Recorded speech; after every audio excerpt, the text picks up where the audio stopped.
Good afternoon and welcome to another broadcast, a high school broadcast of Jackson Hole Sports on Jackson Hole Radio. We're live at William T. McIntosh Field, live in Jackson, Wyoming. I'm Jake, she's Kimmy, and the field always looks upside down to me with the logo is upside down. It is. Because I think the logo still stayed the same when they switched what side the bleachers were on. So the logo is upside down. They've got to flip that back. It drives me crazy because I think our camera is upside down. No, it's because nuts. we used to be across the field. I know. When they built the new one. They got to flip it. They got to. I'll go out and help them if that's what it takes. Yeah, you're going to have to work on that one there, but it is upside down. Well, thanks for joining us this afternoon, this evening. It's the home opener for the Jackson Bronx as they host the Buffalo Bison, and it's a battle of two teams that have begun the season technically at 1-1 overall. One win, one loss.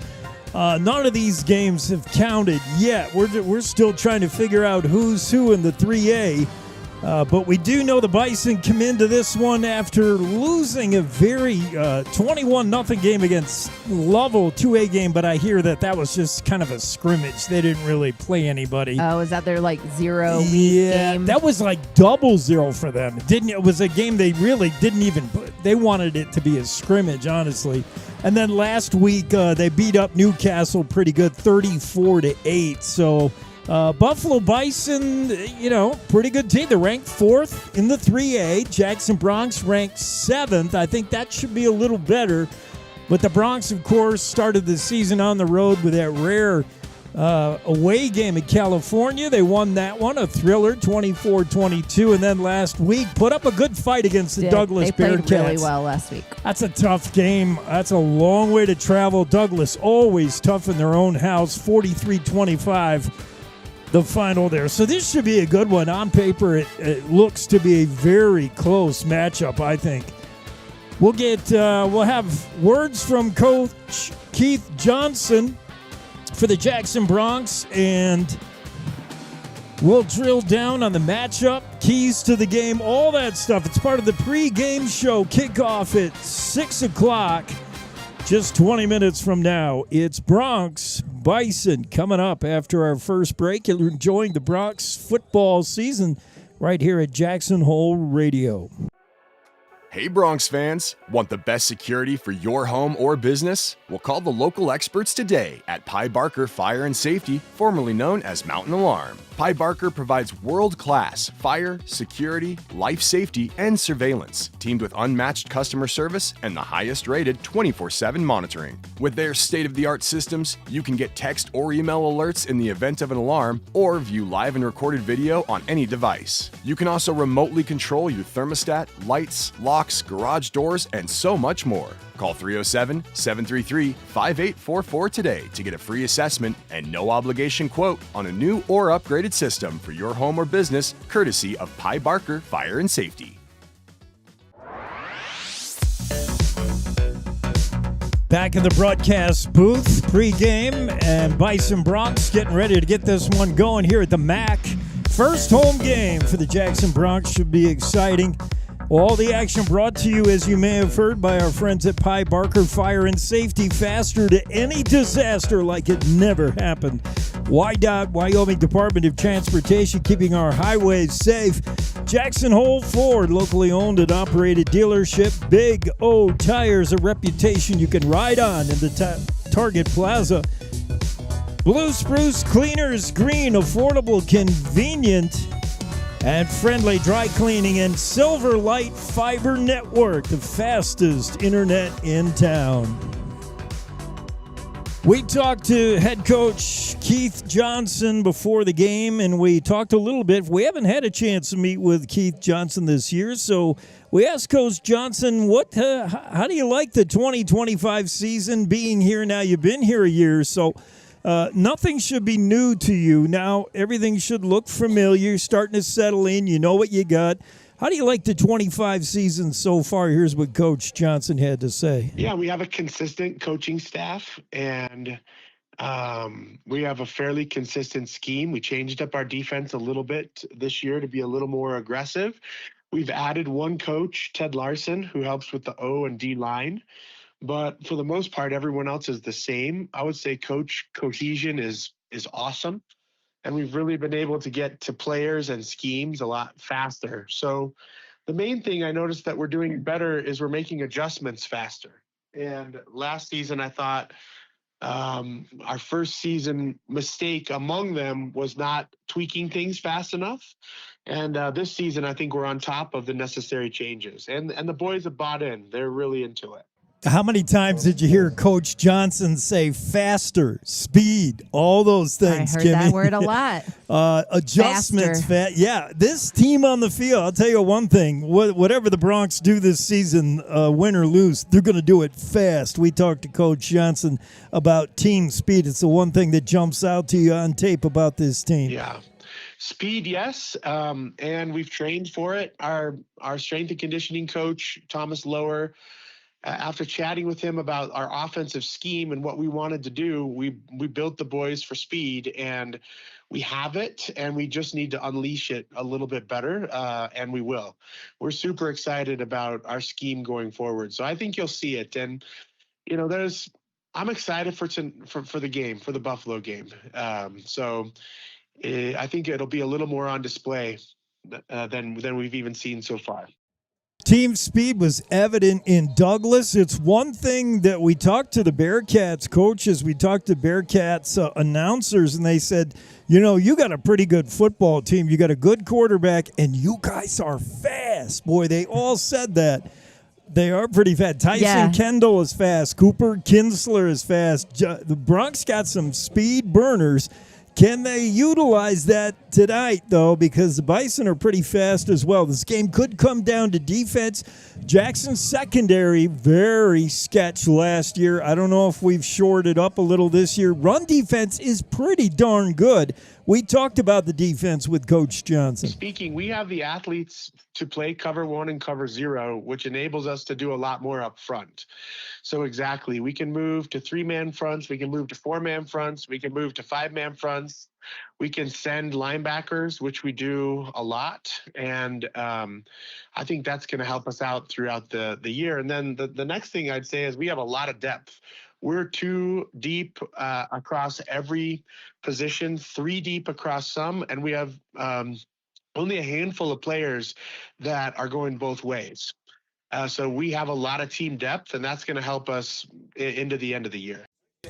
Yeah, you heard Coach say we got a lot of hardly any players that have to play both ways. That's good for later in games. Yeah, I mean, I looked down here. There's a lot of juniors and seniors on our team. There's a lot of guys that have played or been around on the lower ones. So there's a lot. So I can see you could have 2 teams. They got a lot of warm bodies. That's good. That always helps, especially later in games when other teams don't quite have the manpower, the personnel. Jackson got a lot of guys that are going to play just defense or just offense, so they should be able to theoretically stay fresh. I was just going to say be rested up. Yeah.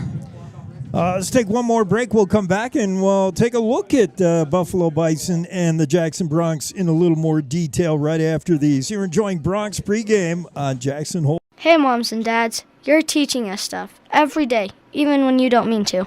Pretty soon, we'll think we know everything, but at least for now, we think you do. But even we know that it's not okay to text and drive, because when you're texting, you're not driving. Pretty soon, we'll be the ones driving, and you're going to want us to be safe. But we're going to remember what you show us more than what you tell us. So put your seatbelt on and turn your cell phone off. Paid for by YDOT. You're watching and listening to live coverage of Jackson Hole High School sports on KZ95. KZ95, Jackson Hole Radio. Hopefully you got on our YouTube channel while you're there. Make sure you like, subscribe so you never miss any of the action. It's Buffalo Jackson getting ready for this one. Let's introduce you to this Buffalo Bison team coached by Ross Walker. As we said, they're 1-1 overall, but really this early in the season you can kind of throw out that record. We'll take a look at very early season stats. Buffalo offensively, 34 points in their last game, so that's their average. We're not even counting Lovell. 34 points on average. They gobbled up 342 yards offensively. Defensively gave up 248. That's good enough to rank them fourth. Defense against the rush, Buffalo's kind of midland, but Jackson doesn't run a bunch, although that could change with the introduction of Cooper Kinsler, the transfer from DuBois. Against the pass, the Bison were very good last week against Newcastle, surrendering just 35 yards against the pass. Offensively, the Bison don't run a ton, just kind of average, a pretty balanced offense. But how about this quarterback, Geis? This kid, again, small sample size. Hayden Geis has the conference best quarterback efficiency rating because of last week. He was 9 of 11, 221 yards, no picks, and I think he threw for 1 TD. Number one quarterback in the conference right now. Now it's just one game, but watch that's out. all you got to go on is one game. I know. I mean, I'm thinking of even fantasy football. We only got one game to go on, really. 1-2 max, you know? Get in the picture. Oh. There you are. Yeah, Geis, number 7 of Bison, he is a quarterback, but guess what? Buffalo's got a pretty good, Jackson's got a pretty good quarterback as well. Watch the senior number 10, the big arm Grant Johnson. He's so poised in the pocket. He's got quiet feet. He keeps his eyes downfield, and he's got a big arm. He's dangerous. So both teams are going to have to stop the opposing quarterbacks. Maybe it's the running backs that take over the game. Both teams have very good wide receivers. Watch out for James Inut, the senior over there at Bison, number 2, and number 3, Cooper Jones. They're both field stretchers. They're both big play guys, chunk play guys. When they catch balls, they catch them for big yards. Cooper Jones, 2 catches for 77 yards last week. James Inut, 6 receptions for 132. They are dangerous weapons on the outside, but Jackson has equal wide receivers who are dangerous. Tyson Kendall, you remember him from last year. Brother graduated, right? 4, I don't know who his brother is. 4 catches for 44 yards. Jake Simmons, the new guy on the block, 6 for 58 yards. And Liam Logan is kind of the possession hands guy. He was good for 3 catches and 39 yards last week. Cooper Kinsler, the game changer. We didn't see him last year. He played for the DuBois Rams in 6-man football. Watch out for this kid. His dad was telling me he's lightning fast. I was just going to say, you were talking to his dad, right? That's why I was doing this a second ago. I know. I know this name. I thought, that's just dad bragging on his kid. And then I watched him on tape. Oh, my goodness, is he fast. Cooper Kinsler, 14 touches, 14 rushes last week for 105 yards against Douglas, a very good defensive team. So we might see a bunch of Cooper Kinsler as well. We'll talk more to Coach and tell you keys to the game when we come back. It's the Bronx Pregame Show on Jackson Hole Radio. Cashmere, silk, down, or denim, Blue Spruce Cleaners is where you take them. We have a friendly, knowledgeable staff, eager and happy to serve you in 2 locations and on the road with daily pickup and delivery service and expert tailoring on site. We offer the best in green, effective, and gentle cleaning with Green Earth Cleaning and professional laundry for your sweaters, gowns, comforters, and linens. Blue Spruce Cleaners is a recognized reduce, reuse, recycle business leader, providing green, affordable, and friendly service to our community for over 20 years. Whatever the season, whatever the reason, Blue Spruce Cleaners. Play-by-play coverage of Jackson Bronx sports continues with Jake Nichols on KZ95.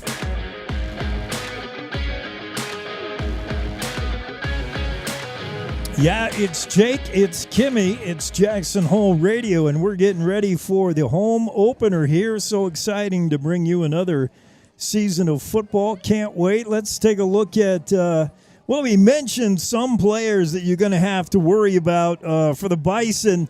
Number 2, James Inut. He has got a ton of speed, and he has hurt the Bronx last year. I mean, this is not a new name for the Jackson Bronx. Number 2 for the Bison. You better find out about this kid. He's got a ton of speed. So does number 3 for the Bison as well, 2 and 3. That's why in my keys to the game I say keep 2 and 3 in front of you. Jackson, you may have heard Coach Johnson say in the pregame that they love to go a lot of cover 1, cover 0. Cover 1 would be one deep center field safety over the top. Cover 0 means no safeties over the top. Corners are all on their own with speedy receivers. I would not suggest that against Buffalo. I really wouldn't, but I'm not a coach. That's true, you're not. But from what I've seen the Bison, honest, I would give, if it was me, and that's my third key to the game, use center field safeties. I would say use your athleticism in the secondary. I think Jackson will be able to stop the run without creeping safeties into the box. I would keep safeties back. I would play a lot of cover 1 and 2 and let the safeties, who are the only guys in the secondary who have their eyes forward, meaning I'm the quarterback. Corners are running with receivers. They don't see what's happening. I think the safeties could make a few picks here because they're the ones who have their eyes on the QB. Right. I would say use cover 1 and cover 2 here. Keep 2 and 3 in front of you. These guys are so speedy for the Bison. Inet and Cooper Jones, keep them in front of you. Don't let anybody behind you. Keep the play in front of you. And then offensively, I think if this O-line can give Johnson time, he is a good quarterback. We saw it last year. Grant Johnson, he's got a big arm. He's got deadly weapons. You give this guy time, and he will carve you up. So it's up to the O-line. Give number 10 time to throw, and we see good things. Let's take one last break here on the Bronx Pregame Show, and we'll come back. We're getting close to kick time. It's the Bronx Pregame Show on KZ95 of the Jackson Hole. The fastest internet in Jackson is coming your way. For a limited time, Silverlight Fiber Network is constructing fiber internet to homes in Jackson for free. Pick between 4 internet providers and swap at any time. See if you're in Silverlight's current area and check out which neighborhood is next at silverlight-fiber.com. Silverlight-fiber.com. Hey Bronx fans, want the best security for your home or business? Well, call the local experts today at Pye Barker Fire and Safety, formerly known as Mountain Alarm. Pye Barker provides world-class fire, security, life safety, and surveillance, teamed with unmatched customer service and the highest-rated 24/7 monitoring. With their state-of-the-art systems, you can get text or email alerts in the event of an alarm or view live and recorded video on any device. You can also remotely control your thermostat, lights, locks, garage doors, and so much more. Call 307-733-5844 today to get a free assessment and no obligation quote on a new or upgraded system for your home or business, courtesy of Pye Barker Fire and Safety. You're enjoying Bronx High School sports on Jackson Hole Radio. So excited for this, Kimmy. Can't wait to see how the Bronx match up against the Bucks. I think this is going to be a good game tonight Yes. because I think they probably are more equally matched. I think they are. And I don't know. I don't like when the football games when, I mean, granted, I guess if your team's up and it's like 50-0, you're like, yay. But I love football. I want to watch a game. I think this will be a good one. I think you'll be enthralled all the way through. I need my pumpkin spice latte. Will that help? It would feel more like football. I do need that. Anyone out there that's listening on the radio coming to the game, I would take a pumpkin spice latte. Thanks. All right. Okay. The Jackson Bronx just came on the field from deep in the bowels of this building right below us.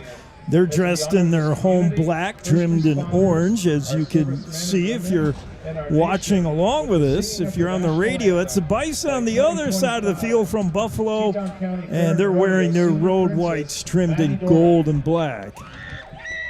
National anthem, and then we'll get this one kicked off here pretty soon. Let's listen in.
Oh, yeah. A little bit of rodeo royalty singing there. That was Miss Margaret Dornan. Or I think she likes to go by Maddie. Maddie Dornan, what is she, like a Teton County princess? Something. Something princess. Princess, I just asked her. Dang it. I think she's like the second one. Yeah. Like you got the queen, and then I believe so, but don't quote me on that one. She's number one in our eyes. Yeah, she's one of my faves. Great job with the anthem. We're going to get team captains out to midfield and get a coin toss, which sometimes they do it pregame and sometimes they do it now. Looks like they'll do it now for the Jackson Bronx. They send out their top crew, man. I love this Tyson Kendall. He's number one. Liam Logan. Those are the two receivers on your left. Grant Johnson, the quarterback, is number 10. And number 50, you're going to hear his name called a bunch. That's Rigdon Hammond. All right. And he plays kind of an outside linebacker, edge rusher. He's all over the field. Let's just say that. When the tackle is made, 50 is the guy usually doing it. He hunts the ball like you can't believe. And there is the coin toss, and we'll see who's who here as the Bronx enjoy their first home opener. They played both games on the road. Yeah. Week 0 in California, week 0 last week in Douglas on the road. Tough trip, long way to go. And it's going to be the Bison receiving, and they'll be moving right to left on your YouTube screen. So I got to get going for the camera. I'm just like watching the game up here already. Yeah. Now you're going to have to actually pan and stuff like that. I think it's Alexi Balog still doing the kicking for the Bronx, but we'll make sure about that. And we'll get back to receive for the Bison as soon as we can. Bison, boy, I'll tell you, we heard coming in, and I can see from the roster, Kimmy, Buffalo does not have many players. And just about everybody is going to have to play two ways, offense and defense. Jackson, the program in a much better place. They got a lot of players. That is Alexi Balog, the junior, who's going to do the kicking. He's got a real good leg. We've seen it. Back to deep to receive for the Bison on the near side. That's Cooper Jones, gifted with a ton of speed. And on the far side, I want to say that's going to be Inut. And this guy, well, maybe it's not. Baylock back to kickoff for the Bronx. That's Cooper Jones on the far side. On the near, no, they're both number 3. I swear they're both number 3. I can't help you. I'm sorry. I'm telling you, the kick is to the other number 3. I think that's not Cooper Jones. I'll try to. No, that's Inut, and this kid's fast, but he is corralled. He's still up. Yeah, they got him. Woo. Bronx knocking him out of bounds about the 31. Yeah, I'm pretty sure he ran one back for a touchdown against Jackson a year or two ago. He's so fast. He's dangerous. You got a little glimpse of it there. But Inut, good return out to the Bison 30. 70 yards away from Paydirt, so Buffalo will start in pretty decent field position. First possession for them, and they'll line up with their quarterback, Hayden Geis, number 7. He's under center. Geis looks things over. The snap and the give straight ahead to Barrett. He lost the football. Fumble. And I believe the Bison are on it, but the very first play was Brody Barron, the junior, and he coughed it up. And yes, Buffalo was able to jump on it. It's a loss of 2, but a scary moment for the Bison. Yeah. Oh, wow. Not a good way to start. A little bit of jitters maybe here early on. Got to get the bus ride shaken off. Yeah, you got to shake the bus legs off. That's Inut and Cooper Jones to the right for the Bison. Geis is under center again with Barron in the backfield behind him. Geis looks things over. The snap, and he wants to throw right side, looking for Inut. Caught, but it hit immediately. And that's Tyson Kendall on the stop, and that's going to go for about 1 yard. That's it. Tyson was right there. So 3 and 11 to go. I mean, that's kind of what with Inut, you cannot let him have yards after catch. Tyson Kendall wrapped him up immediately. Bison going to be faced here with 3rd and long, 3rd and 11 from their own 29. Geis will go shotgun now, trips left, and he is looking left, near side. Now he can't find anybody. Flush from the pocket, flags down. It's likely holding. He does find Einot short of the first down for a catch of about 8 yards, but this is likely coming back unless coach wants to take a chance with 4th and 2. I don't think they'll decline this. They'll take it. Yeah. It's going to be holding on the Bison. And that'll push Buffalo back even a little further. 3rd and very long now. Just underway here in Jackson. Buffalo received the kick, and this is their first possession, faced with a 3rd and 21. Not many plays in the book that will get this done. 3rd and 21 for Buffalo.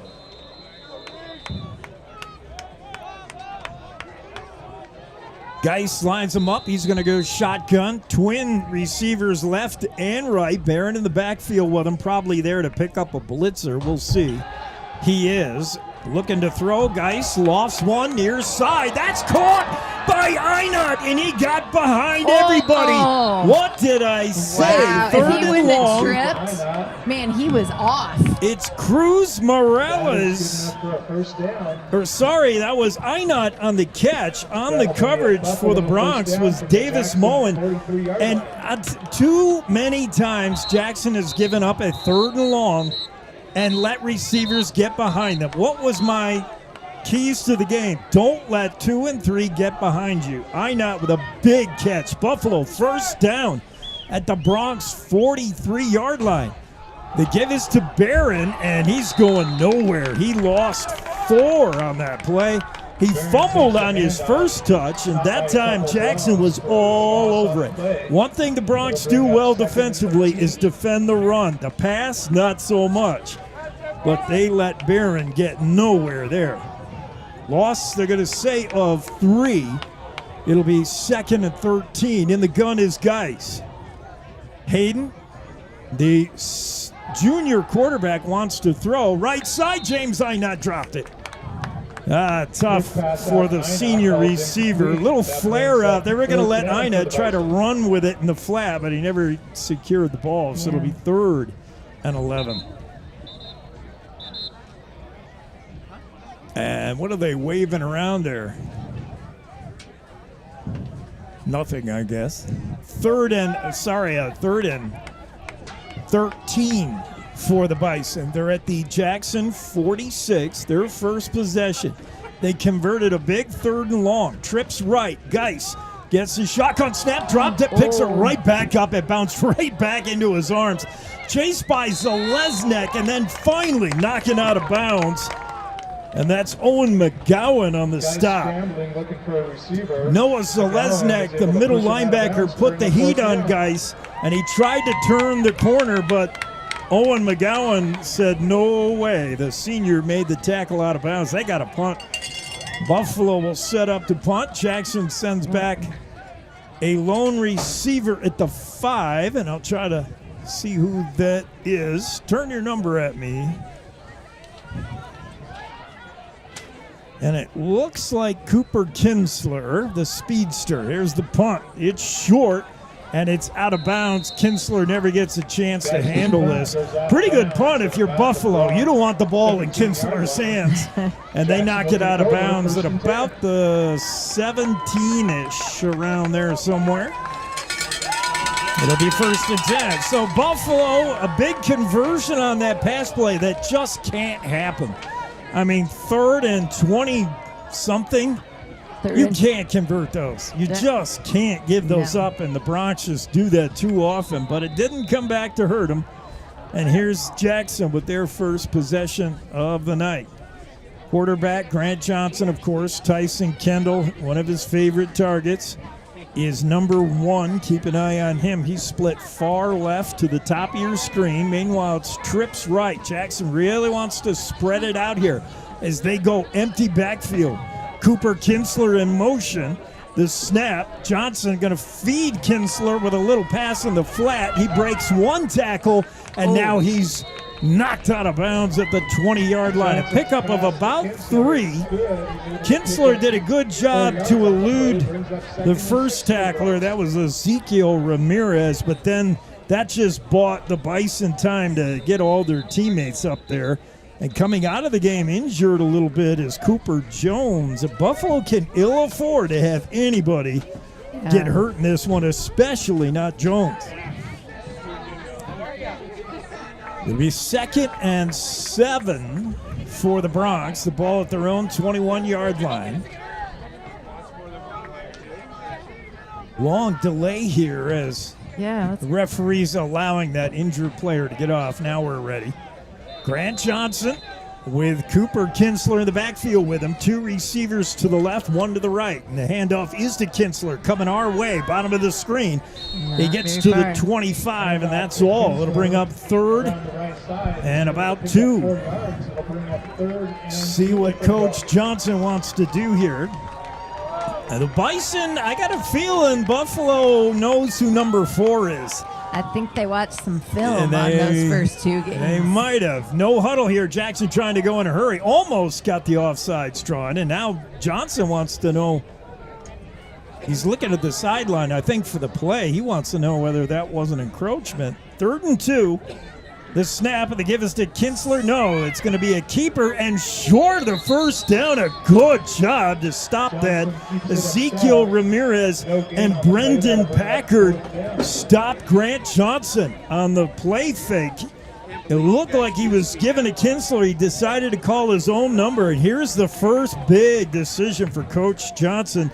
Looks like he's going to keep the offense out there. They're deep in their own territory at the 25. They're going to go. 4th and 2. What do you do here, Kimmy? You throw it? They haven't thrown yet. I'd throw it. We've been trying to run it. Kinsler in the backfield along with Johnson. Johnson now wants Cooper to get behind him, and he does. Here's the snap, and the give. No, fake to Kinsler. Look out, the rush gets there. Almost intercepted. Buffalo did not bite at all on the play fake. 2 rushers went right at Grant Johnson. He had no time to do anything. No. And he threw an ill-advised prayer that was almost intercepted. So either way, even if it's not, you don't want to intercept it, actually. The best thing you want for Buffalo is to have the incompletion, because that was a 4th down turnover. With 7:49 to go with the first. The Bison now almost in the red zone at the Jackson 25. Geis with Barron, the running back, behind him in the shotgun. Geis straight ahead. It's Barron. Look out. Nobody touched him for about 6 yards as he goes right through the middle down to about the 18-yard line. A good gain on first down of about 8 yards. 2nd and 2. Barron's a big kid, big running back. The junior is, I have him at 6 foot 190, I think, but he looks bigger to me. As Hayden Geis, the snap to give to Barron again. Once again, good blocking on that left side, and Barron's got a first down off left tackle inside the Jackson 15 to about the 13. It'll be 1st and 10. And this offensive line for Buffalo on those last 2 carries were just blowing the Bronx off the ball. 2 receivers split left, 1 to the right, and that is Cooper Jones, who's back in the game. That's good news. Geis in the shotgun, Barron behind him. Geis going to call his own number. Geis all the way inside the 10 to the 6-yard line before he's stacked up. He's going to be 3 yards short of a first down. First down is the 3, and he is to the 7. The fake to Barron, and that fooled some of the Bronx, and then Geis took it himself. Geis, the junior. No score in this one, just underway. It was 6:25 to go in the first quarter. The Bison setting up shop. They're in the red zone. 2 receivers right, 1 to the left. Barron to the backfield. Under center is Geis. Long count. And the snap. They give us straight ahead to the fullback. Nothing doing. And a big hit and a big tackle by the Bronx. With the stop on the play. That's Lane Rabel with the carry, the fullback, and that was Thomas King on the tackle, and that was a big one. 3rd and 5 now with the ball at the Jackson Bronx 7. Here's Geis under center. He's got Barron in the backfield. The snap and the fake handoff to fullback. Now the pitch to Brendan. Brandon looking right side. Not a lot of room. Jackson stretches it out. Brendan Barron, Brody Barron rather, and he's going to be short of the first down. Another big decision-making time here. Very rarely do you see teams kick field goals anymore, but they are going to set up for one. I'm a little surprised. If you have a kicker, though, why not? Yeah, maybe they just got stopped a couple times. Why not go for some points? That's Lucan Smith to do the kicking. This is a chip shot from here. Snap good, hold good, and the kick is plenty. Oh, no. No good. He missed it wide right. Sorry. Oh, wow. I thought he had that. But he missed it wide right. Oh, my goodness. The wind is blowing the ball left to right. Maybe that had something to do with it. The kick had plenty of leg, but Lucan Smith is off to the right. This sophomore kicker, and a wasted opportunity for Buffalo and dodging a bullet if you're the Bronx. Wow. So Jackson get another try here. Their last possession, they failed on a 4th down try, turned the ball over on downs just at the 5-minute mark. 5 minutes left in the first quarter, no score. Both teams trying to feel each other out. Buffalo winning the field position advantage as Johnson puts a man in motion. There's the pitch. Near side, it's coming right into your screen.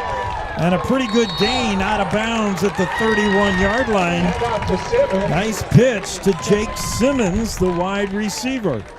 He's just a sophomore. He's got pretty good wheels, just short of the first down. No, that is a first down.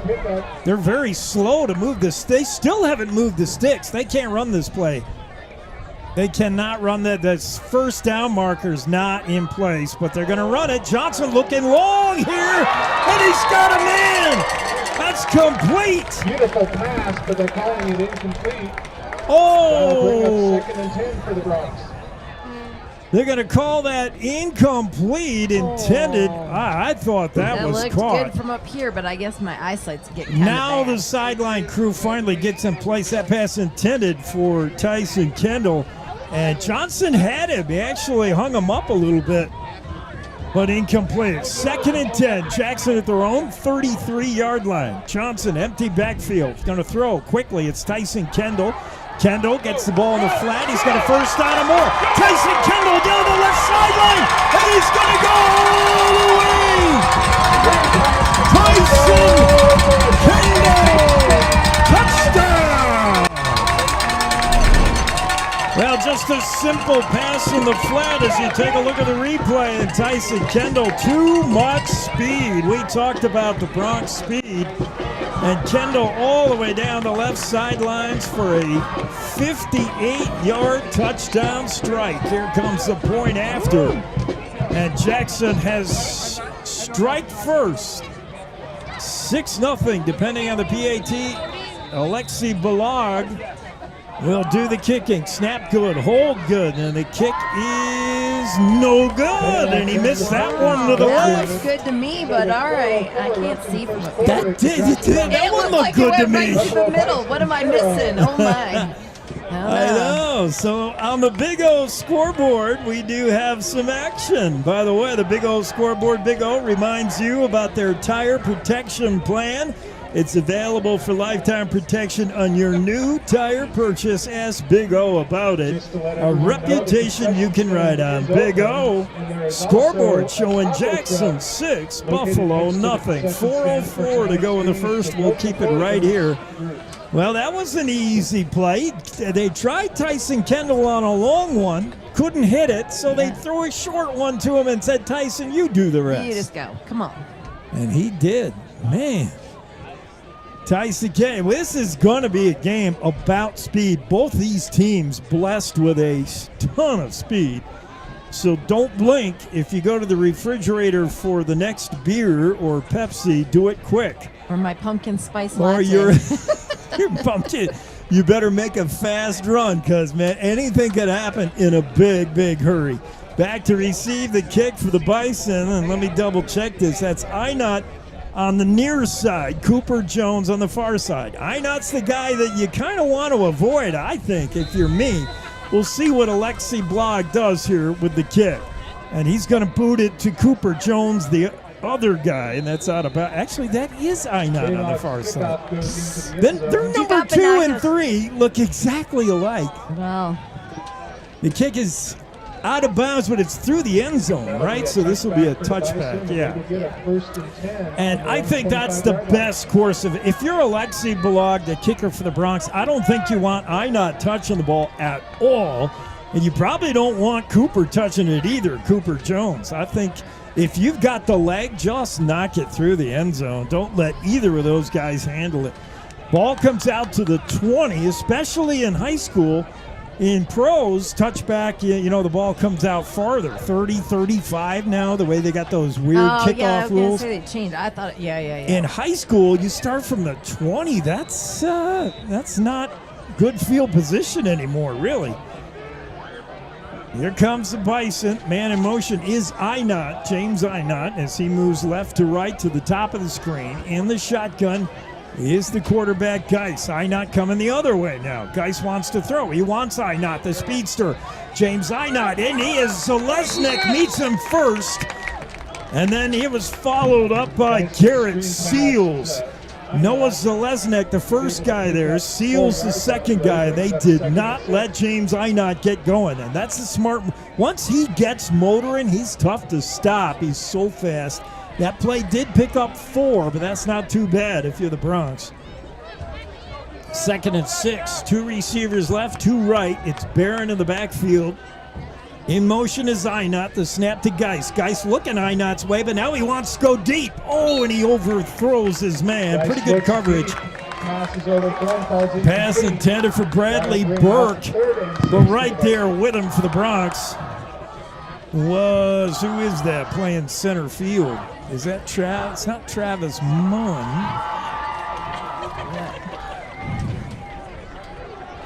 It looks like Liam Logan. Yeah, that was Liam Logan who was right with the intended receiver. There really wasn't much there, so Geis just airmailed it. 3rd and 6 now for the Bison. Whistles, flags, and movement on the Bison side of the ball, I believe. We'll see what the officials say. Buffalo converted. Oh, they're going to march this off against the Bronx, and this is going to make it much closer now. 3rd and 1 instead of 3rd and 6. So we'll see if Buffalo changes the play. This sounds like a Brady Barron carry here coming up. Brody Barron, rather. Brody, a big kid. Do they give it to the basher? No, they go quarterback sneak. Geis has got it. Hayden Geis, the junior quarterback, plows ahead for 2. They only needed 1. So with 3:05 to go in the opening frame, Jackson up 6-0, but Buffalo on the move here again with the ball at their own 31-yard line. 1st and 10 for the Bison. Einot and Jones to the right, top of your screen. 2 receivers to the left. Barron in the backfield behind Geis, who is going shotgun here. Geis back to throw. Has time, plenty of time. Now moves to his left, still looking, and finally is going to be driven out of bounds. He just couldn't find anybody open, and he gets out of bounds. He gained maybe a yard, but a good job by the Bronx secondary. Geis had no options downfield. No, he did not. Nowhere to go. He looked like maybe he was going to start to take off on his own, but I think he was a little even too slow on. I didn't find anybody. Now I can't go. I think he waited to the last second. He's like, somebody has to come open, but nobody did. Because I think he might have run a little bit more if he would have realized that. Okay. Here's Geis now, 2nd and 8 rather for the Bison, and the fake handoff to Barron. Geis calling his own number right side. He's tripped up. Short gain, not much. And a good stop on that far side by the Bronx. That's Owen McGowan with a good tackle Brings up 3rd and 4 for the Vikings. 3rd down and a long 4 for Buffalo, as Jackson just been so good against the run last year and this year, and they do it without a lot of huge guys on the defensive line, really. They're just so athletic. Jackson swarmed to the ball. Geis gets a snap. Handoff to Barron on the delay, and he's not going to get there. Barron is swallowed up with no gain on the play. He goes nowhere. That brings up 4th and 4th down and 4, and Coach Ross going to take no chances here. Coach Ross Walker going to send out the punt team. And the dangerous Cooper Kinsler awaits. Cooper is way too far back. Cooper, there's no way this guy's going to kick it that far. He's standing at his own 12. And here comes the Bison punt. Maybe. There it is. The snap's good, and the punt is short. Actually, pretty good punt, but still very short. And Kinsler will not have a chance to even touch it, as it'll be down at the Jackson 29-yard line. They'll call it the 30. So the Bronx will take over from their own 30 with $1:23 to play here in the first. They lead this one 6-0. 6-0. On a big touchdown pass to Tyson Kendall. Just a pass in the left flat, and Tyson did the rest. Let's see how Coach Johnson wants to play this. Buffalo come out playing very conservative, I thought. The Bison, to kick that field goal, they had a 4th and short inside the Jackson 10 and chose to go for the field goal. I was pretty surprised at that. That's kind of conservative play calling, but it's a typical road game. Penalty on that punt, by the way, is going to cost Jackson another 10 yards, so it's 1st and 10 from their own 20 as they line up. 2 wide receivers to the left, 2 to the right. Kinsler in the backfield. The snap to Johnson. He wants to throw. Looking near side. Fires. Got a man wide open. Is Liam Logan. He's tackled for a pickup of 15 on the play. All the way out to the 35. Easy pitch and catch. Grant Johnson to Liam Logan, who was wide open. Brody Barron on the coverage made the tackle. 1st and 10. Jackson out their own 35. Johnson the snap. They give to Kinsler. He's coming near side. It eludes one tackler, and now everybody from Buffalo gets her to fumble. Ball's loose, and the Jackson Bronx still looking for the ball. Let's take a look at that if Kimmy's pointing the camera at it. I don't think I went fast enough. Well, I thought it was done. This ball was down on the ground. Picked up by Bison? No. Picked up by the Bronx? No. Finally, Jackson does recover. Oh, that was a moment right there. Holy cow. So Jackson makes it still 2nd and 10. It can't be 2nd and 10 after that. 2nd and 17. Yeah, they lost 7 on that fumble.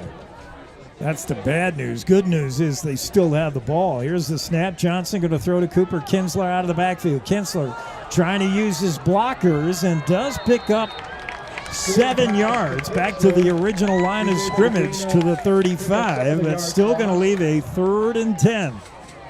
As the first quarter about to wind out here, and we'll take that break. Jackson facing 3rd and 10 at their own 35 when we come back. After 1, it's the Bronx 6 and the Bison nothing. Hey, moms and dads, you're teaching us stuff every day, even when you don't mean to. Pretty soon, we'll think we know everything, but at least for now, we think you do. But even we know that it's not okay to text and drive, because when you're texting, you're not driving. Pretty soon, we'll be the ones driving, and you're going to want us to be safe. But we're going to remember what you show us more than what you tell us. So put your seatbelt on and turn your cell phone off. Paid for by YDOT. Cashmere, silk, down, or denim, Blue Spruce Cleaners is where you take them. We have a friendly, knowledgeable staff eager and happy to serve you in 2 locations and on the road with daily pickup and delivery service and expert tailoring on site. We offer the best in green, effective, and gentle cleaning with Green Earth Cleaning and professional laundry for your sweaters, gowns, comforters, and linens. Blue Spruce Cleaners is a recognized reduce, reuse, recycle business leader, providing green, affordable, and friendly service to our community for over 20 years. Whatever the season, whatever the reason, Blue Spruce Cleaners. Live play-by-play coverage of Jackson Bronx sports continues with Jake Nichols on KZ95. Well, after one quarter, both teams have had opportunities. Both teams have put the ball on the floor, but recovered their own fumbles. And it's the Bronx with the benefit of a big pass play to Tyson Kendall with the only point. 6-0 Jackson here as we start the second. The Bronx faced with a 3rd and 10. Johnson puts a man in motion and wants to throw. Johnson looking long, far side, right side. The ball hangs up a little and it's incomplete. And a good play by James Einut to knock the ball away from Liam Logan. That ball was underthrown by Grant Johnson. We know he's got the arm to air that one out and lead his receiver. He just underthrew it. Yeah. And it'll bring up 4th and 10. And from here, Jackson's going to have to punt. James Einut, good coverage on that play, was stride for stride with Liam Logan. Back to receive for Jackson, the dangerous James Einut, who I just mentioned, standing at his own 20. Here's the punt for the Bronx. It's a good one. It's going to take one bounce, and then Jackson's going to surround the ball and down it inside the 20 to the 18, 17. It's still rolling. 17-yard line. So that pushes the Bison back a little bit. Good punt by Jackson. And now they're playing a little field position game with the Bison. Buffalo will have to start this drive from their own 17-yard line. Both teams have been able to do a few things offensively. Yeah. But Buffalo has just not been able to keep it together. I still think that field goal try. I think both. Even if they made it, I swear I still don't like the call. You got to go for it in high school, 4th and short. Here's Geis, the quarterback, Barron behind him, the running back. Geis, the snap, wants to throw, has time, fires, far side, got a man, it's underthrown, incomplete. And again, Einut got behind the coverage. If that ball was not underthrown, that might have been a big play. James Einut was 2 steps past the coverage provided there by, I think that's McGowan, although I'm surprised he's a linebacker. I don't know why he'd be matched up. I thought it was McGowan. So 2nd and 10. That was a missed opportunity for Buffalo. They had that shot with Einut. Barron in the backfield. Geis in the shotgun. Geis, snap, and he's going to give to Brody Barron. Barron shucks one tackler. Another tackler, and finally goes down. A pickup of just 2. That's the hardest 2 yards you're ever going to earn. On the stop, finally, for Jackson was Jake Simmons, I believe. Barron almost broke that second tail. He's mad at himself that he didn't. He almost did. So 3rd and 9 here coming up for Buffalo. Ball at the 18-yard line. This is a big play because if the Bison don't convert, they'll have to punt it right back to Jackson. And the Bronx would presumably get pretty good field position. 2 receivers left, 2 to the right. Snap to Geis. Gonna throw, has time, pocket collapsing, intercepted! Oh, the Jackson Bronx intercepted! Oh, and a big pick. Let's take a look at it again on the replay as Geis threw it right to, is that Jake Simmons, I believe? Is that number 5? I don't know if it was 5 or 2. I thought it was 5. Not sure who it is on the pick. I think it was Simmons. I'm not sure. But I'll tell you who it was. Is somebody playing safety. And I hate to say I told you so, but I told you so. I think I heard you say that. I will say safety. You could say I told you so. I think interceptions are so possible from the safeties who are watching the quarterback. So that pick, that turnover gives the Jackson Bronx great field position at the Bison 25. Johnson to throw. Quick one here, near side. That's Jake Simmons. Simmons all the way down to the 10-yard line before he's knocked out of bounds. You dropped it again. Sorry. And a first down catch, first down play. And again, just an easy play to Jake Simmons, the sophomore. Jackson with the ball at their own 11, so they can get a first down without getting a touchdown here. 1st and 10 from the 11. The give is to Kinsler. Kinsler bounces it outside, says no, that's a bad idea. Now goes back inside. Fumble, and the Bison say they have it. Meanwhile, flags fly as well. So we got to sort this out. Bison recover, but there is a flag on the play. Now there is a fumble. Kinsler coughed it up. Cooper Bison recovered, but there is a flag.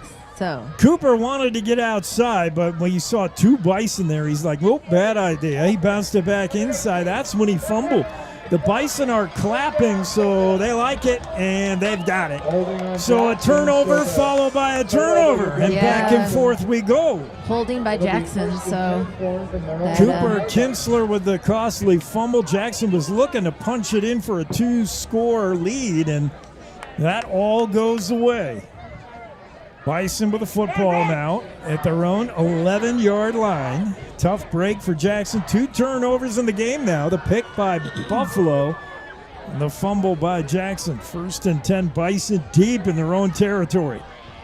Geis, shotgun, snap, give to Barron straight ahead. Brody puts his head down, gets about 3. That's all. 2nd and 7 coming up for Buffalo. Barron's tough customer, tough guy to bring down. He's big, hard run. Not a ton of speed out of Brody, but he's a hard runner. The speed's all out on the edge with the receivers. Brody Barron is back there in the backfield again behind the quarterback, Geis. Geis calls for the snap, gives to Barron again. No, he's going to call his own number. A fake. Geis first down, far side as he steps out of bounds. At about the 12, they're going to say he stepped out of bounds pretty early, but he's still got a first down. And a sneaky play there. That fooled me. It fooled a lot of the guys in black and orange, too, as several defenders went towards Brody Barron, but it was the quarterback, Hayden Geis, on the keeper on the far side. First down, Bison at their own 22-yard line. It's Barron to the backfield. 2 receivers to the right, 1 to the left. Geis in the gun. The snap, the give to Barron, nothing doing there. He lost a couple. Right there to meet him was Zelensky, I believe. I always call him Zelensky. Zelesniak. Noah Zelesnik on the stop. He just stuffed Brody Barron. Loss of 1, 2nd and 11. Just underway here in the second quarter. Jackson up 6-0. We had 2 back-to-back turnovers, but things have settled down now. The Bison with the ball. Hard count. Geis, fake handoff, play action, wants to throw. Got a man. James Einat wide open, and he's finally brought down in Jackson territory. And I'll tell you, this Geis is a pretty good passer. He throws a beautiful ball. That spiral was gorgeous, and Einat was open. Let's take a look at that if we got it on the replay. James Einat just way too open as he's finally dragged down at the Jackson 47-yard line. 1st and 10 for Buffalo. Make it the 46. And Geis will go in the gun again. Barron behind him, 2 receivers to the top of your screen, 1 down here at the bottom. The snap to Geis, and he's going to hand off to Barron. Not a lot there. First to meet him was Rigdon Hammond, and maybe a yard, but I don't even think he got that. No gain. Good job by Rigdon Hammond. And a big hit at the line of scrimmage. 2nd and 10 for the Bison in Jackson territory after the big pass play to James Einat. That's the 2nd time that Geis and Einat have connected for a big play. Bad snap. Geis does pick it up, but he's going to go down. He lost. And a big loss as that snap got away from the quarterback. We'll take a look at it again. It was off to his left. Yeah. And Geis was lucky to go get it. By the time he did, the Bronx just engulfed him. So it'll bring up 3rd and long here for the Bison. Ball all the way back in their own territory. 3rd and 19. for the Buffalo Bison as Geist turns around, tells Barron something. And here's the snap. Ball in that far hash, looking to throw, firing over the middle, nobody there. I believe the pass was intended for number 11, Ezekiel Ramirez, but well over his head. Nobody really there, a little miscommunication. So 4th and 19, and the Bison have to punt here, but thanks to the big play to Inet, they're not deep in their own territory. This punt could pin the Bronx deep in their territory. We'll see. Cooper Kinsler back to receive, standing at his own 10. And with 7:17 to go in the half, Jackson up 6-0. Here comes the punt from the visiting Bison. Snap a little low, but it's handled. There's the punt. It's a good one. It's going to get a Bison roll and out of bounds inside the 20 to about the 17-yard line for the Jackson Bronx. So Jackson takes over deep in their own territory. We'll see if we can put a long drive together here. What do you think? That sounds like a plan. Okay. Grant, just throw a really long one. Or you just want to do it all at once then? Yeah, just one really long okay. one. Just throw it and go. I want to see Cooper Kinsler get on track. He hasn't really busted loose. He fumbled on that last. You know, whenever a young kid fumbles, he's just a junior. You want to get his confidence back. So I would give him the ball right away again. Let him know, hey, we still got confidence in you, number 4. We're still going to need you. I'd like to see Kinsler get the ball here on a handoff just to make him feel get some good. Yards and then a long throw. Okay. All right, there we go. Okay. That's our plan. Coach, did you hear us? 1st and 10, Bronx, their own 17. Empty backfield to throw as Johnson got a man, caught, but not for much. A pickup of maybe 3 as the pass is complete to Ryan Flanagan. No, I'm sorry. It's Thomas King, the tight end. King, 6'1", 185-pound junior. It'll bring up 2nd and 6. Johnson to throw out of the backfield. It's Kinsler. He's got a lot of running room. Cooper Kinsler, flags fly, but Cooper's all the way to the 45-yard line. But wait a minute. Might be going Let's take back. a look at what the flags might be. I guess we got to walk back to the flags. In the area of holding, we'll see. Kinsler had a lot of room, boy, after he caught that ball. I think Cooper looked up and surprised how open everything was. And a big play, but I think it's coming back.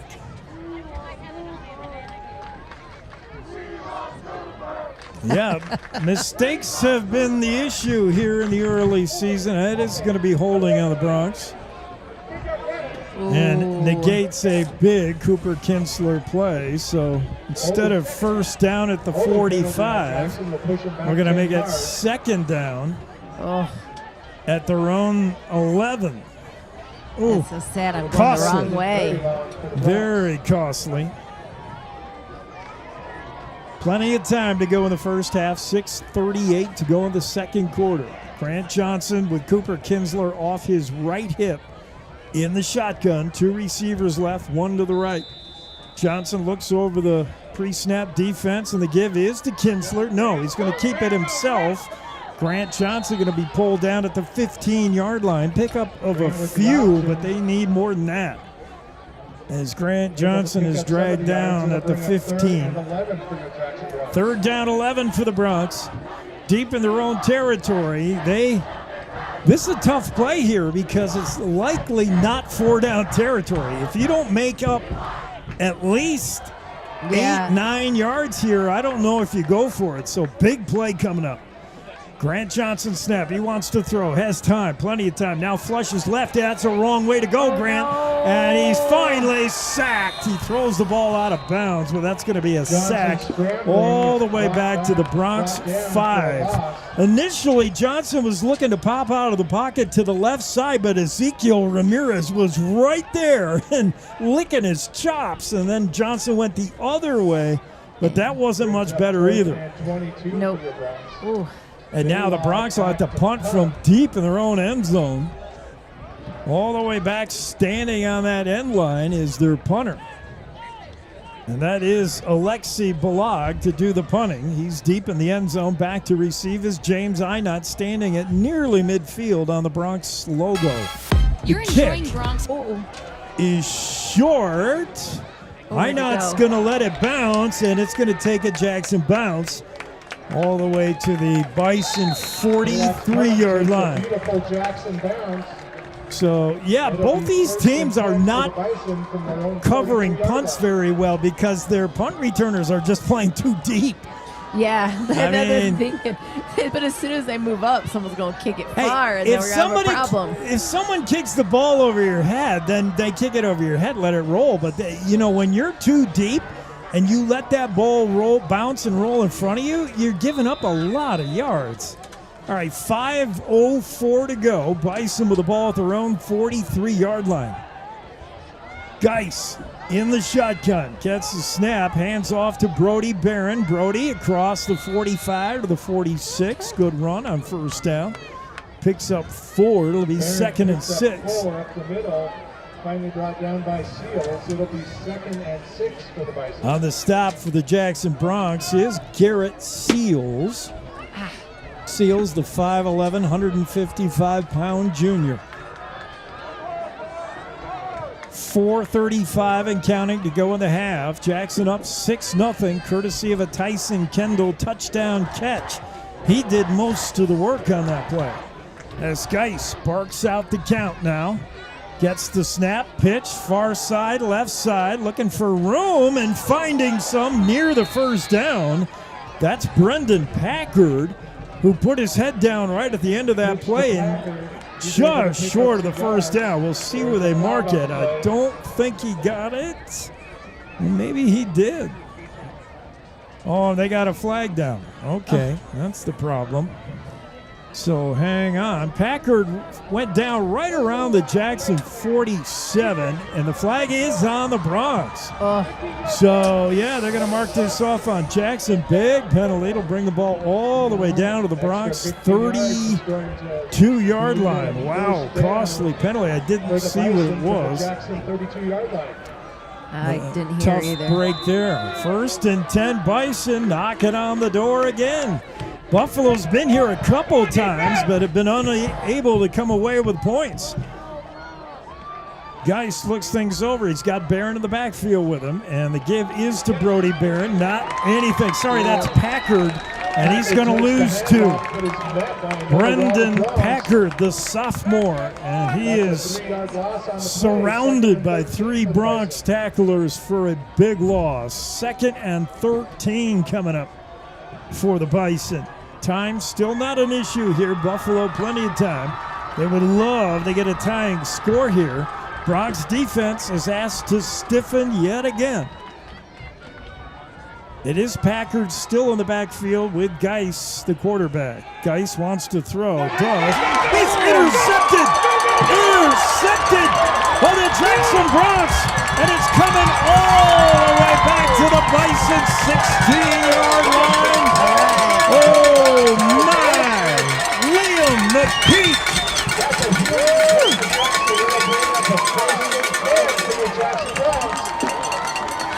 And what a pick!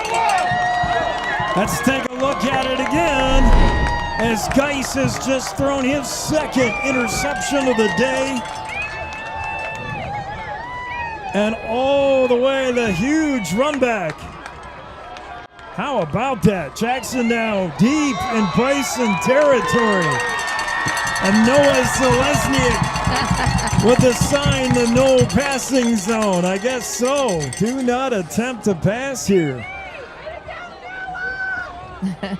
Big interception by Selesniak. I thought it was McPeak. I thought it was a number 3. Well, but it was Selesniak. Meanwhile, here's Jackson Bronx play, and very near the pylon, but out of bounds is Tyson Kendall. Very close to a touchdown, but just out of bounds at the pylon. 1st and goal for the Bronx.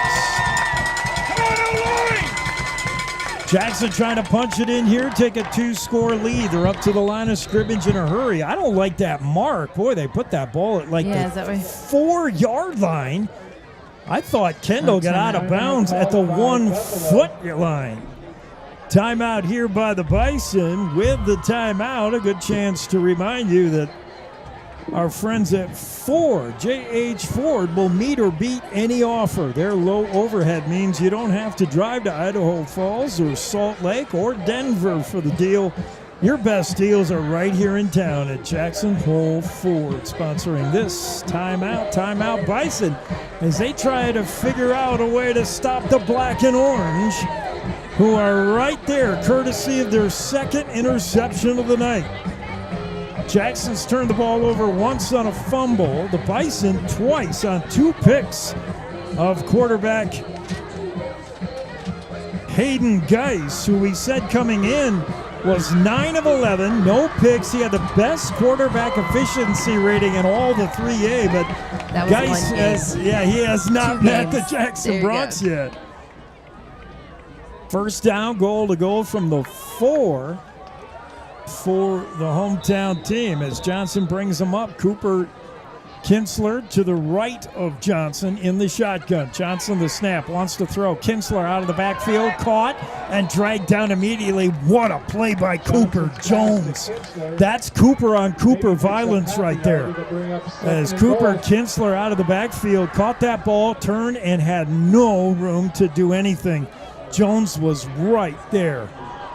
Second and goal. Might have lost a yard. Ball on that far hash. Here's Johnson in the shotgun snap. The give to Cooper Kinsler straight ahead, and he gets maybe a yard or two back, but he got stuffed. Kinsler is not big, and to run him between the tackles is, you try it once in a while. Maybe he squirts through, but he's not a big kid.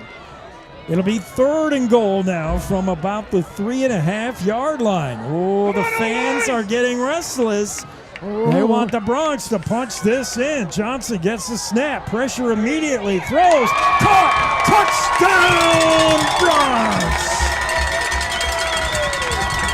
It's Jake Simmons on the far side. We'll take a look at it again. Johnson rolling to his right. Just calmly tosses to Simmons in the corner of the end zone, and the Bronx make it 12-0. PAT coming up, and we'll see if they go for 2 to try to get it back to 14. They will, as Grant Johnson gets the play call and returns to the huddle. So Jackson going to go for 2 here. 2:11 to go in the half. The Bronx up 12-0. Kinsler in the backfield, 2 receivers to the right, 1 to the left. Fake to Kinsler. Johnson wants to throw, fires, got a man, caught in. 2-point conversion is converted. And a beautiful pass. Good job by Grant Johnson as he throws a dime to Thomas King, and the Jackson Bronx have picked up the 2-point conversion. Converted successfully. 14-0 now, Bronx. We'll take this break. We'll be back with the kick. With 2:11 to go in the half, Jackson 14. Buffalo, nothing. The fastest internet in Jackson is coming your way. For a limited time, Silverlight Fiber Network is constructing fiber internet to homes in Jackson for free. Pick between 4 internet providers and swap at any time. See if you're in Silverlight's current area and check out which neighborhood is next at silverlight-fiber.com. Here's your voice of the Jackson Bronx, Jake Nichols on KZ95. Well, the crowd likes what they see so far here at home. Jackson, their first home game. And through the first 2 quarters almost complete, it's been all Bronx. Bronx 14, Bison nothing. Buffalo has put together some yards, some drives, but those 2 interceptions hard to overcome. Alexi Balagi's going to boot this one deep to Cooper Jones near side. Here comes Jones. Jones going to cut it back upfield. Look out. Nope, that's James Einot. I did it again. You did it again. Hey, well, 2 and 3 look awfully close. I don't know. I can't help you there. They look that is Einot with a good return. Gives Buffalo the ball at their own 34-yard line. Einot is so fast. You got to be careful with him. Just a second under 2 minutes here. Time enough for the Bison, but they'll have to put together a quick drive. They've called the one timeout, so they have 2 left. Even though the scoreboard operator has 3, I think they have 2 left. Geis to throw. Geis flush from the pocket, and down he goes. Who took him down? It looked like Thomas King, I believe, and a big sack for the Jackson Bronx. Geis is sacked for a loss. Yeah, Geis had no chance. Looks like Thomas King. That was Thomas King on the sack, and a big loss for Buffalo. And right now, the Bison got to be worried about Jackson's got to be the team calling timeouts here, I would think. Faced with a second along, there is a timeout. And I'm thinking Jackson call this one because now they sense they can pin Buffalo deep in their own territory. With this timeout, a good chance to remind you our friends at Jackson Hole Ford sponsoring the timeout, always searching for used vehicles. Let us make you plenty of cash. Go ask Jackson Hole Ford how much cash they'll give you for your old jalopy, your trade-in. They're always looking for pre-owned vehicles. The big O scoreboard showing Jackson 14, Buffalo nothing.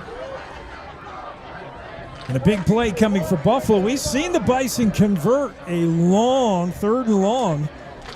And we'll see if they can do it again here as the ball is all the way back at the Bison 23-yard line. They've got to get to their own 44 for a first down. Second and forever. Trips right, one receiver to the left. Barron in the backfield along with Geis. Geis in the shotgun. And he's looking our way, Kim. He's looking right down here, right bottom here of the screen. Now a man in motion. That's Inut. Nobody goes with him. Jackson in zone. Looking to throw is Geis. Flush from the pocket. And a big tackle. It's Rigdon Hammond with a big sack. Rigdon Hammond. He's got good speed for a big guy, and Geis could not get away from him. Huge sack, and it brings up 3rd and long for the Bison. And now Buffalo's just got to be careful not to turn this one over. If you're Hayden Geis, you just don't want to force it here at all. Jackson's already picked 2. Hayden Geis faced with a 3rd and, boy, I can't even do the math. The ball at the 19, they got to get to the 44. And what kind of play in the playbook does that? This is the Jackson Bronx calling the timeouts, by the way. It's at least 3 and 20. Although they take the timeouts off of the Bison, I believe this is Coach Johnson calling the timeouts because Jackson senses they can get the ball back here and really put a dagger in Buffalo before the half ends. Wow. Coming out of the timeout, it will be 3rd and 26 for the Bison. 3rd and 26 for Buffalo. Defense. Jackson defense been very good and feasting on the 2 turnovers from Buffalo. Hayden Geis brings up the troops. Cooper Jones, bottom of your screen. James Inut in the slot. Next to him, 2 receivers to the left. Looking to throw, far side. Geis flush from the pocket, and down he goes. Down again. Hayden Geis is sacked. Another sack for your Jackson Dogs. And that's 64 on the stop. You got a name for 64, Hunter Boss. Hunter Boss on a big sack. The 3rd sack in a row for the Bronx. And Jackson, I believe, calls their final timeout, or I would. They want 1:42 on the clock. I believe Jackson has called their final timeout, I think. Jackson calls their second timeout. I think that's their last. I think they called them all. But the scoreboard announcer says each team has one. I don't think that. I think one of Buffalo's was actually Jackson's. But we'll see if Jackson has that one timeout in their pocket. That would be pretty important. We got 1:42 to go in the half. The Bison are looking at, they got a punt. They're looking at a 4th down and forever. So they have to punt here. And Jackson would love to punch it in one more time before the half ends. Doing the punting for the Bison, I believe, is somebody not on our score sheet. 80-something. I don't have 80 anybody. You don't have an 80. Back to receive Cooper Kinsler at his own 45. Cooper, move up and catch this ball and take it into the house. Here's the punt. It's a good one. Kinsler is going to let it go out of bounds, as they are not going to try to even kick to Cooper Kinsler. Out of bounds right around midfield. We'll see where they mark it. So Bronx going to have good territory here, but not a lot of time to work with. 96 seconds and one timeout, if indeed they have that timeout, which I still wonder. I'm going to go with the scoreboard up there, 1-1. The refs, we're good. They both got a timeout. Well, we got a minute and a half to go. The spot, not as good as I thought for Buffalo. Better for the Bronx. That ball's at the Bison 42. Yeah, we are back a little bit. So the Jackson Bronx have just 42 yards to go. They already lead 14-0. Minute 36 left. We'll see if Jackson's just going to go for something big here right away. Cooper Kinsler in the backfield with Johnson. 2 receivers to the right, 2 to the left. Johnson, the snap, wants to throw immediately. Quick hitting screen, wide receiver screen on that far side. Good for about 8. It's Liam Logan on the reception. It'll bring up 2nd and 2. Jackson hurrying up to the ball here. They're going no huddle with a minute 18 and counting now. Bronx, 2nd down and short. Johnson looks over the Bison defense. Snap is high, but he's got it. Has time, throws, near side, got a man, Jake Simmons. Simmons knocked down with a 1st down, but more importantly for the Bison, that's a good job keeping the play in front of them for Buffalo. Ball is down at the 28-yard line of the Bison with a minute to go. Johnson wants to throw again. Grant Johnson looking, flush from the pocket, right side. Johnson on the run, looking to throw, does, fires, got him there, and it's caught!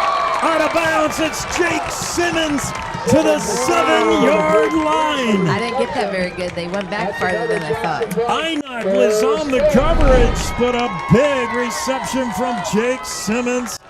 And Jackson is 1st and goal just inside the 10 with 50 seconds. Plenty of time, especially with that timeout in their pocket.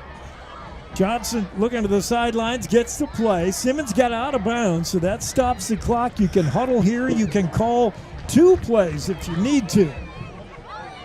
You got Logan and Simmons to the right, 2 receivers to the left. It's Kinsler in the backfield. Johnson to throw, near side, fires, got a man.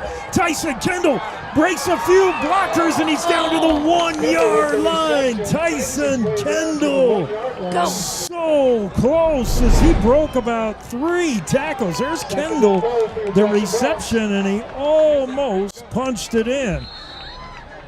Johnson spikes the ball. Johnson will spike the ball with 29-8. See, I don't think they had that timeout. They would have called it there, I think. 29 seconds on the clock as Grant Johnson spikes the ball.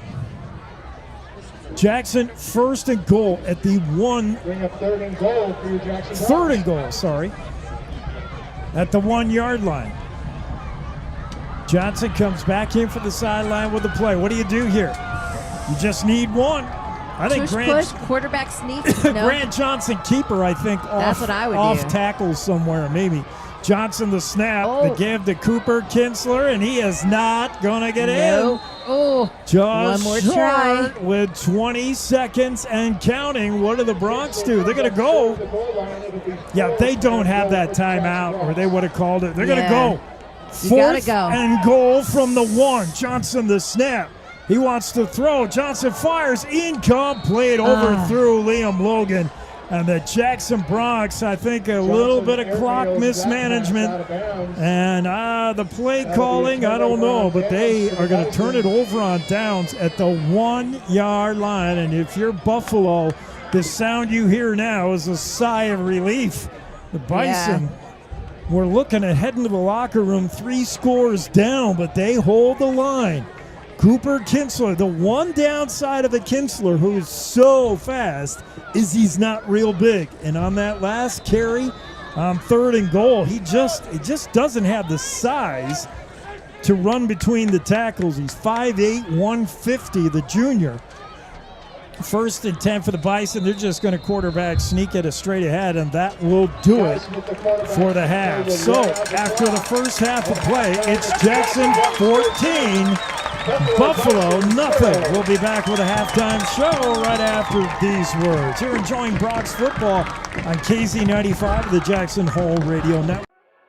Hey Bronx fans, want the best security for your home or business? Well, call the local experts today at Pye Barker Fire and Safety, formerly known as Mountain Alarm. Pye Barker provides world-class fire, security, life safety, and surveillance, teamed with unmatched customer service and the highest-rated 24/7 monitoring. With their state-of-the-art systems, you can get text or email alerts in the event of an alarm or view live and recorded video on any device. You can also remotely control your thermostat, lights, locks, garage doors, and so much more. Call 307-733-5844 today to get a free assessment and no obligation quote on a new or upgraded system for your home or business, courtesy of Pye Barker Fire and Safety.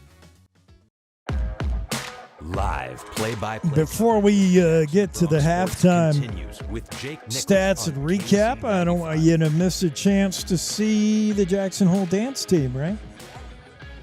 Oh, sorry. That's all right. Yeah. Yeah.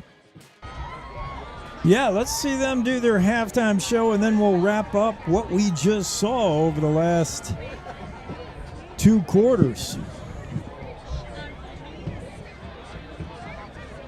Ladies and gentlemen, at this time, we'd like to direct your attention to midfield as the Jackson Hole High School dance team will perform under the direction of Braden Brewington and Corian Johnson, led by this week's captains, Jenna Bellamoria and Caroline Corky. Good crowd in the black hole, Kimmy. Yeah. Real good student body crowd. USA, red, white, and blue were the theme for tonight. Nice.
I'm going to say I'm impressed. I feel like every year they keep getting better and better. That was a really good performance. Well, I feel bad for those of you on radio at KZ95. But let me just trust us when we say that was a great dance routine. I loved it. Yeah, good job by the Jackson Hole dance team. Good stuff. So we're at the half. It's Jackson 14, Buffalo nothing. We'll recap. He'll hear a little bit more from Coach Johnson about the Bronx and see if we can wrap things up a little bit for at least the first half and speculate on what we're going to see for the second half of football. After the first 2 quarters, it's halftime here at the Willie Mack. Jackson 14, Buffalo nothing. Hey moms and dads, you're teaching us stuff every day, even when you don't mean to. Pretty soon, we'll think we know everything, but at least for now, we think you do. But even we know that it's not okay to text and drive, because when you're texting, you're not driving. Pretty soon, we'll be the ones driving, and you're going to want us to be safe. But we're going to remember what you show us more than what you tell us. So put your seatbelt on and turn your cell phone off. Paid for by YDOT.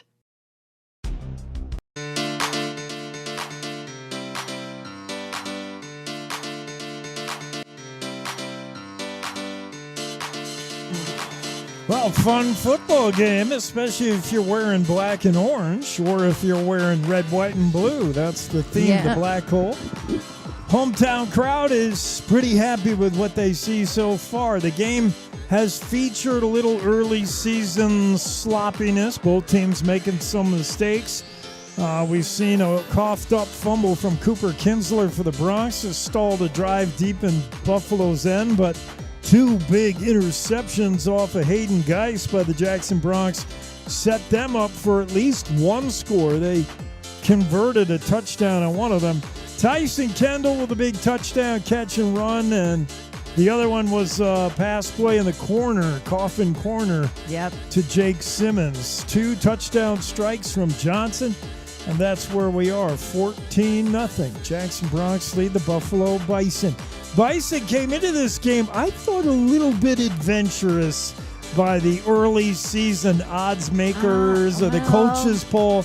The WyoPreps coaches and media poll had the Bison ranked number 4 in the 3A. But you got to go from what they did last year. Like, that's a little bit of the poll and pre-rankings of where they ended up last year and what their prospects look for this year. Like, we only have one game to go on, so you got to give a little bit for that. That's what they're thinking. Colin Pape, the one big name who not returning for the Jackson Bronx. Otherwise, they bring back a lot of seniors. I just don't know why Jackson wasn't ranked higher than 7. They were ranked number 6. Then the loss to Douglas bucked them down to 7. Buffalo Bison ranked number 4. But again, it's so early in the season. Rankings really mean nothing. Yep. Jackson Bronx coming into this one, by the way, we didn't deliver their stats to you. Coming into the season with, again, not much to go on, but rushing, Jackson has 67 yards rushing offensively. Most, if not all of that, is Cooper Kinsler, 67 yards on average, that is, by the way. That's 10th in rushing. They're 8th in the passing attack, 158 yards passing.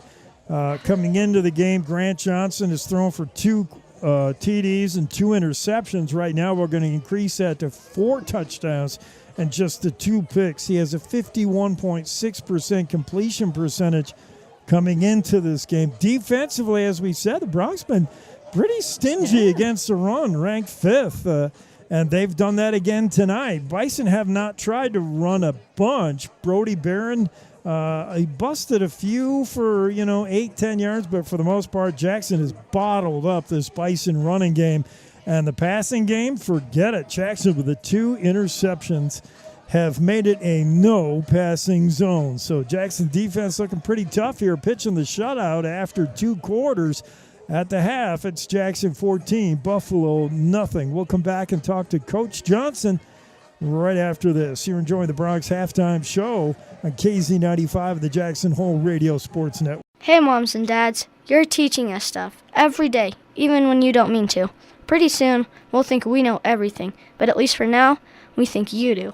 But even we know that it's not okay to text and drive, because when you're texting, you're not driving. Pretty soon, we'll be the ones driving, and you're going to want us to be safe. But we're going to remember what you show us more than what you tell us. So put your seatbelt on and turn your cell phone off. Paid for by YDOT.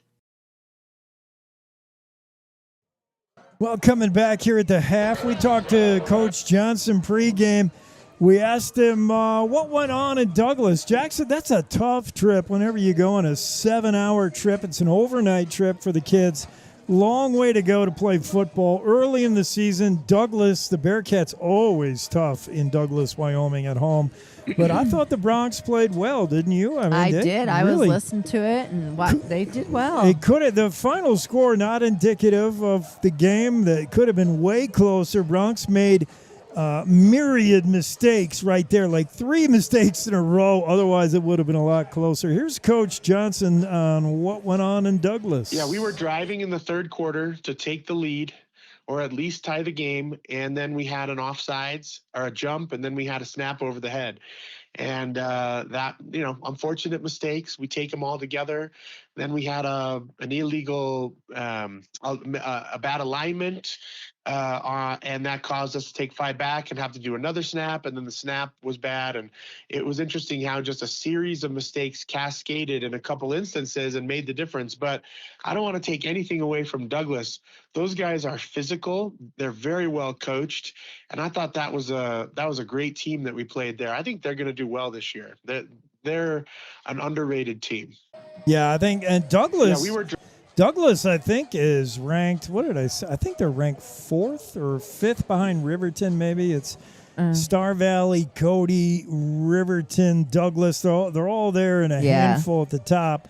Yeah, Douglas is a good football team, and Jackson, if not for that batch of mistakes and bad luck, could have made that a much closer game. What about tonight? We asked Coach Johnson, how do you think you're going to shape up against these Buffalo Bison? Can't wait to hear this. No, that's exactly what you said, which is, the interesting thing about Buffalo is they don't have a huge roster. I think it's 22 kids. They have 7 offensive linemen total, offense and defensive linemen.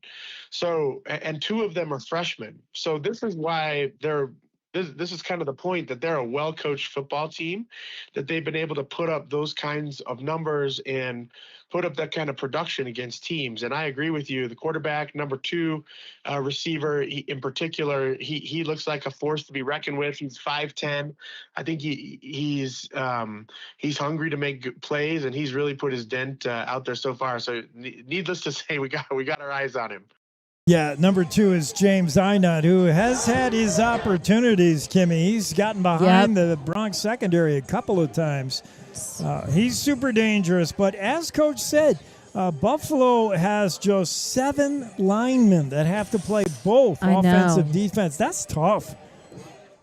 That wears you down. Well, I know. I remember us going to some games, playing against some teams that had enough for like 3 different teams out there, So... yeah. We'll see if any halftime adjustments are made. The Bison got to do a few things differently if they're going to get back in this. Jackson, keep doing what you're doing and figure you're going to wear down the road team eventually. We'll see. Second half of action. 14-0 is not a safe lead. We've seen that go away pretty quick. Yep.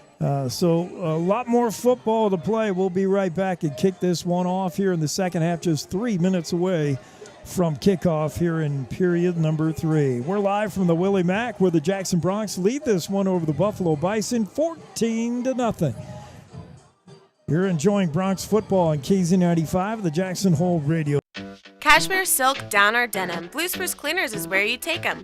We have a friendly, knowledgeable staff eager and happy to serve you in 2 locations and on the road with daily pickup and delivery service and expert tailoring on site. We offer the best in green, effective, and gentle cleaning with Green Earth Cleaning and professional laundry for your sweaters, gowns, comforters, and linens. Blue Spruce Cleaners is a recognized reduce, reuse, recycle business leader, providing green, affordable, and friendly service to our community for over 20 years. Whatever the season, whatever the reason, Blue Spruce Cleaners. The fastest internet in Jackson is coming your way. For a limited time, Silverlight Fiber Network is constructing fiber internet to homes in Jackson for free.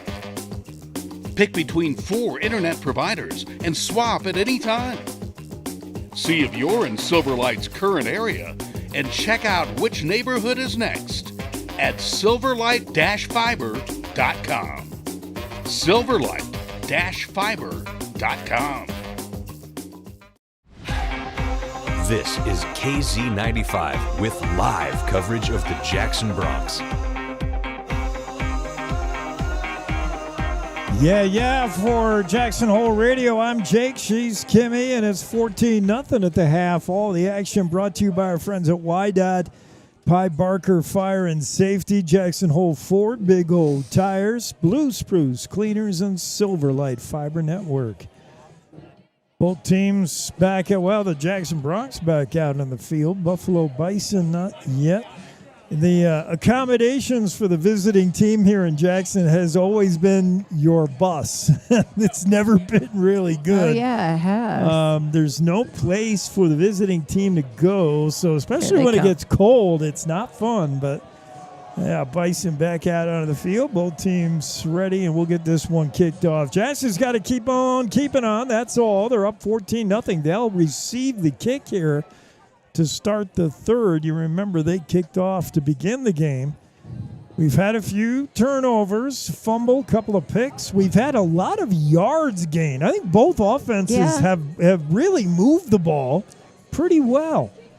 But Buffalo just, the 2 picks really stopped a couple of their drives. The Bison have been able to move the football, and so have the Bronx. Yep. And the Bronx could have had a 21-0 lead. They were first and goal inside the 5 to end the half and could not punch that ball in. Yeah, that was really good Buffalo defense at that time. That line held them. Bison did a good job of a goal line stand there to keep this a 2-score game. We'll see. They're going to need the ball back here pretty quick as the Bronx will receive. Bronx in their home black jerseys trimmed in the orange. I always remember when I was growing up, like, white was home and colored was your away one. So it always drives me crazy a little bit because it's darker at home. Bison in their road whites trimmed in the gold helmet and the black numbers.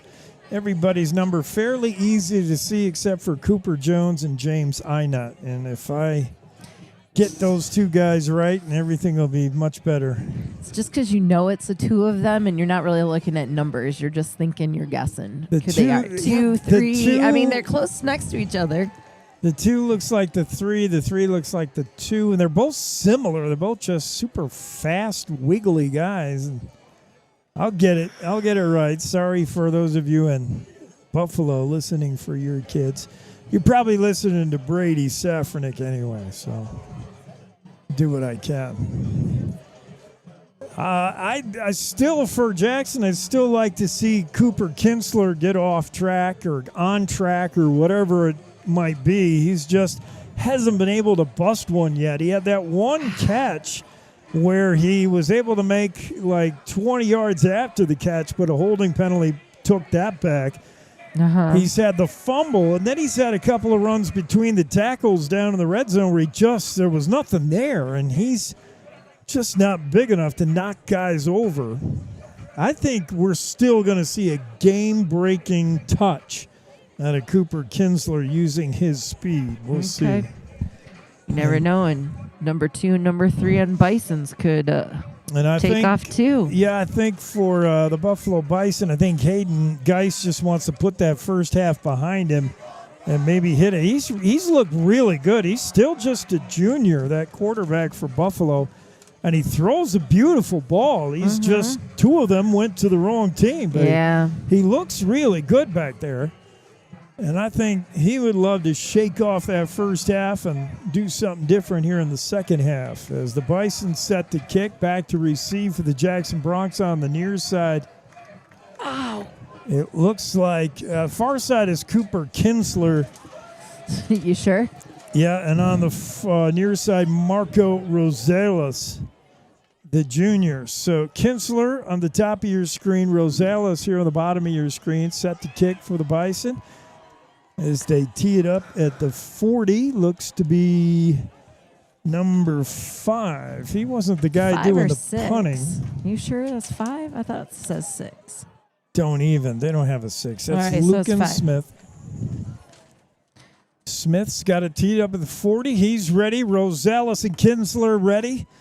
Bison moving left to right on their YouTube dial, and here we go. He puts a toe to it, and wait a minute. Whistles beforehand. Did they not tell them they could go? That was interesting. Not sure what happened there. Maybe, you weren't cleared for takeoff there. And now he's coming out. Now they're going to have the punter kick it off. That's weird.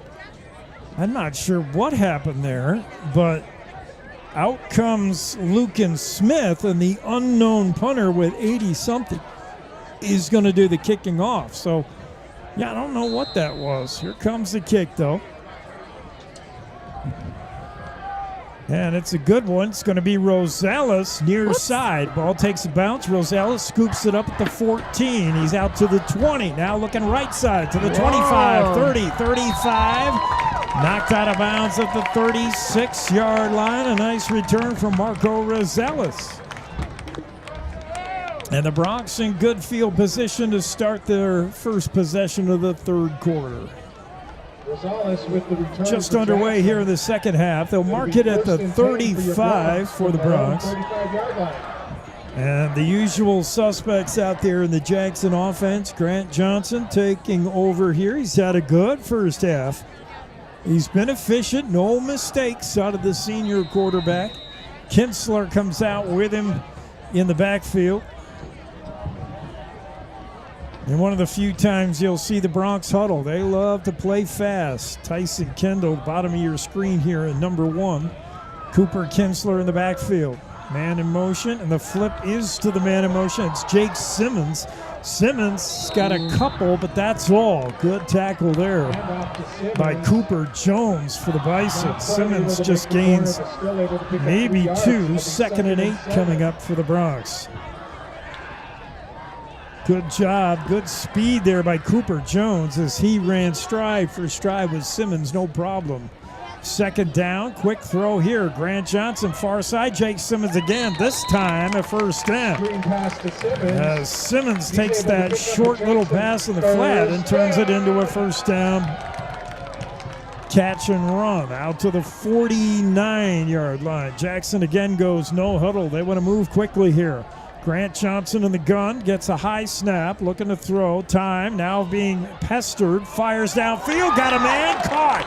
It's Liam Logan with the catch. And another first down. What's wrong? There was a mark on there. I was trying to wipe it off. Sorry. Why are you worried? 1st and 10, 11 to go. Jackson again moving fast. They're down to the Bison 34-yard line. Johnson in the shotgun. He's got time again, throws over the middle, caught. Jake Simmons pulls it in inside the 20 to the 18-yard line. It's another first down for the Bronx. Simmons was fairly well covered. There were 3 Bison defenders around him, but Johnson put it where only Simmons could catch it. A beautiful throwing catch. First down again. The pass to Tyson Kendall. He breaks a couple of tackles, and Kendall's knocked out of bounds, lost the ball, but it won't matter as he gets inside the 5. Take a look at it again. Tyson Kendall. Short little pass play. Nice little move there. And he's down inside the 5 before he's knocked out of bounds. 1st and goal, the Bronx. Seems like we were just here, Kimmy, minutes ago. We were, I think, right before halftime. Right, exactly here. Exactly like this. 1st and goal from the 3. Jackson knocking on the door yet again. Johnson to the shotgun. Cooper Kinsler in the backfield with him. Snap to throw. Kinsler out of the backfield. Caught. Touchdown, Jackson. And they ran that play, that same play to Cooper Kinsler. This time, Kinsler had a little more room after the catch to run it in. I love this play. Cooper Kinsler out of the backfield for the touchdown. For the PAT, it's going to be Alexi Balog. Right now, it's 20-0 Jackson. As the snap is good, the hold, and it's through. That looked like the last one we saw go through just like that, but okay. Extra point is up and good. And that was not Balog, by the way, because that was a left-footed kicker. That was Ryan Flanagan who banged that one up and through the senior. So either way, Jackson with a 3-score lead. This is where I thought we were going to be at the half, but the Bronx on their first possession of the second half take it all the way into the end zone. All the way down.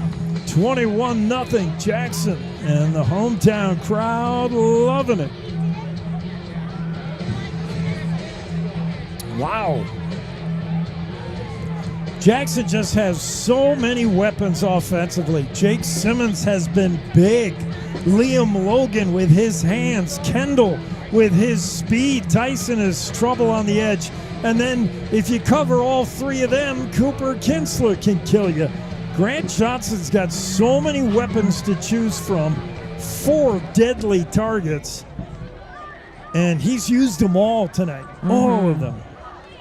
I don't envy the Bison defense. Who do you stop? You can't stop them all. Here comes the kick to Buffalo. And Balag bangs this one all the way to the goal line. There to receive is James Einat. Einat to the 20, 25, and dragged down at the 27-yard line. And a good tackle there by the Bronx, Zalesnik. Their own 27-yard line.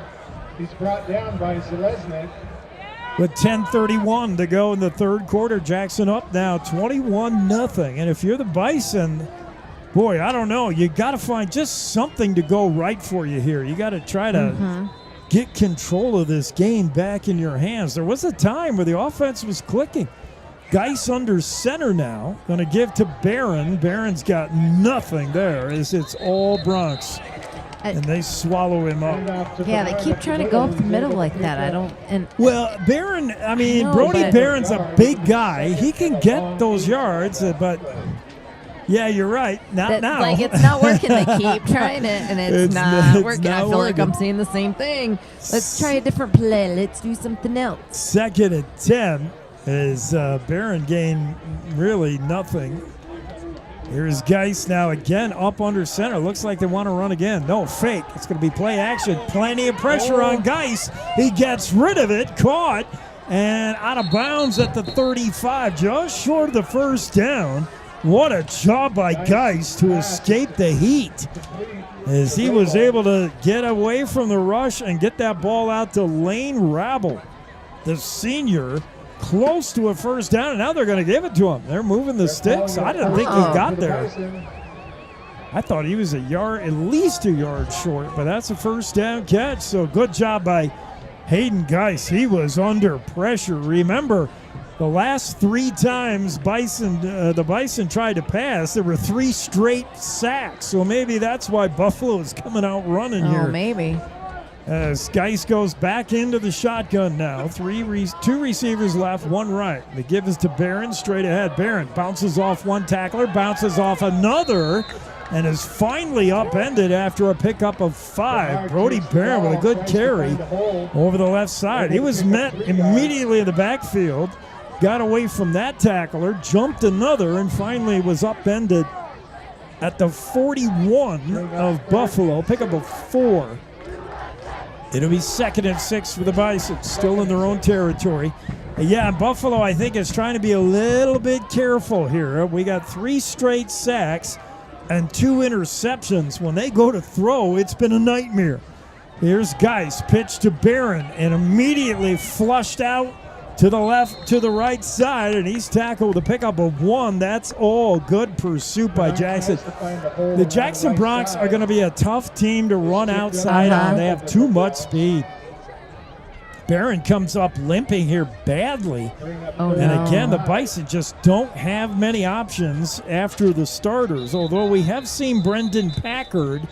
And a timeout here, and that's going to be an injury timeout, I think, to get Barron off the field. It is. Brody is going to come off, and that's probably going to be Packard replacing him. Boy, they can ill afford Brody Barron being off the field for long as he gets assisted to the sidelines by his teammate Hayden Geis, the quarterback. Some other scores from around 3A. Number 2, Cody. With 8:43 to go, it's Jackson up 21-0. Bison faced with a 3rd and 5 at their own 42-yard line. And you would think they've just got to throw. Now they have to call a timeout as they are just not prepared. So with the timeout, it gives us a chance to tell you the Jackson Hole Ford is waiting there for you with 40-plus lending partners. It means you'll always get the lowest rates, the best terms, and no payments for 90 days. Jackson Hole Ford, they have more than 3 dozen lenders available in case you don't bring your own financing. Jackson Hole Ford sponsoring this timeout. It's the Bison's first of the second half, and the first time out by either team here in the second half. With 8:43 to go in the third, Buffalo trailing 21-0. Facing a 3rd and 5. What do you do if you're the Bison? Your running back, Barron, is out on the sidelines now. You got Packard in for him, but you've got to throw here. I was just going to say, but they're probably they threw it, and there was this interception. But I think you got to go back to that. Yeah, well, you got a guy wide open up. Finally, somebody sees him. Moen comes up and covers him. There was a guy uncovered. Here's the pass, looking that way, overthrown, incomplete. It was Geis looking for Bradley Burke. Boy, Travis Moen, it was the last second, saw that there was uncovered wide receiver. That could have been dangerous. Davis Moen. So the incompletion, and Buffalo's going to have to punt here, facing a 4th and 5. And things starting to unravel for Buffalo. Such a game of momentum, Kimmy. In the first quarter, it was back and forth, pretty even. Second quarter, the Bronx started to impose their will, and right now it's all black and orange. It's all black and orange. Back to receive, Cooper Kinsler standing at his own 20. The punt is almost blocked, flags down. And Buffalo's going to get a first down out of this. That's roughing the kicker as Kinsler brings it back to the 50, 45, 40, now out of bounds. It's all going to come back on a roughing the kicker call. And that's the second time Cooper Kinsler has had a big play taken away from him.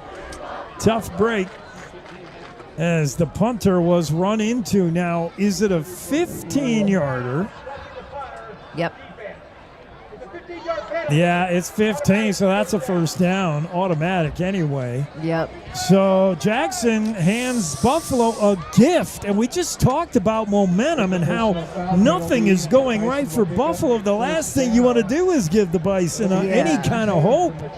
Oh, big mistake for the Jackson Bronx. The last thing you wanted to do. It erases a great run back by Kinsler. The first time he's had his hands on the ball for a punt. And not only that, but he gives the Bison a first down at the Jackson 43-yard line.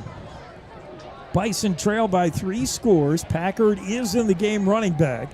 3 receivers to the left, 1 to the right for Geis. Geis back to throw. Pops one over the middle. Caught. Up the middle, it's James Einot. Look out, he's got blockers. Einot first down, but that's all. Jackson finally finds him. He's so small. Einot picks up 10. He was in the middle of the field, and he had a whole mess of blockers. The Bronx are like, where did he go, number 2? First and 10 as that play moves the sticks. Bison at the Jackson 33. We've seen the Bronx bend but not break. They have not yielded a point, including a missed field goal by the Bison. Cooper Jones split down here to the right along with 2 other receivers. 3 receivers to the right, 1 to the left. In the shotgun is Geis. Hayden Geis barks out the count. Handoff. No, he's going to call his own number. Geis with the keeper. And he gets knocked, missed tackle there right away. He will pick up a couple. But there to meet him in the backfield was Owen McGowan. But Geis just broke right through that tackle and did pick up about 5. Yeah. McGowan could not wrap up Geis. 2nd and 5 for the Bison on the move here. Keep an eye on number 2. He's the guy I'm worried about. He'll be part of the 3 receivers to the left. Barron, is that Barron back in the game? I think at running back it is. And that's Barron on the carry, which is good news. No, it's a keeper, Geis. Oh. And he's just a yard short of the first down. Sneaky play. Geis really made it look like he gave the ball to Brody Barron, but he did not. Isn't that what you're supposed to do? Kept it himself. What? When you fake handoff, aren't you supposed to really look like you handed off the ball? Oh, yeah. Okay, just checking. Yeah, you're supposed to. You're supposed to do that, right? 3rd down and 2 as Geis got to the Jackson 25. Clock rolling, 7:20 to go in the 3rd quarter. Geis under center now for the Bison. Snappy wants to take quarterback sneak, and I don't know. Second effort will get him there, I think. Stopped initially. Maybe.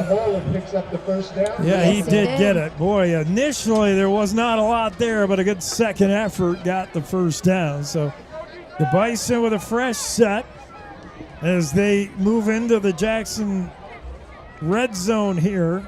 And Bison have been here before. They once elected to kick a field goal and missed. Yeah, they're probably regretting that now and wish they would have just gone for it. Yeah, then they threw an interception. So they got the ball inside Jackson's 20 to the 19. 1st and 10 for Buffalo.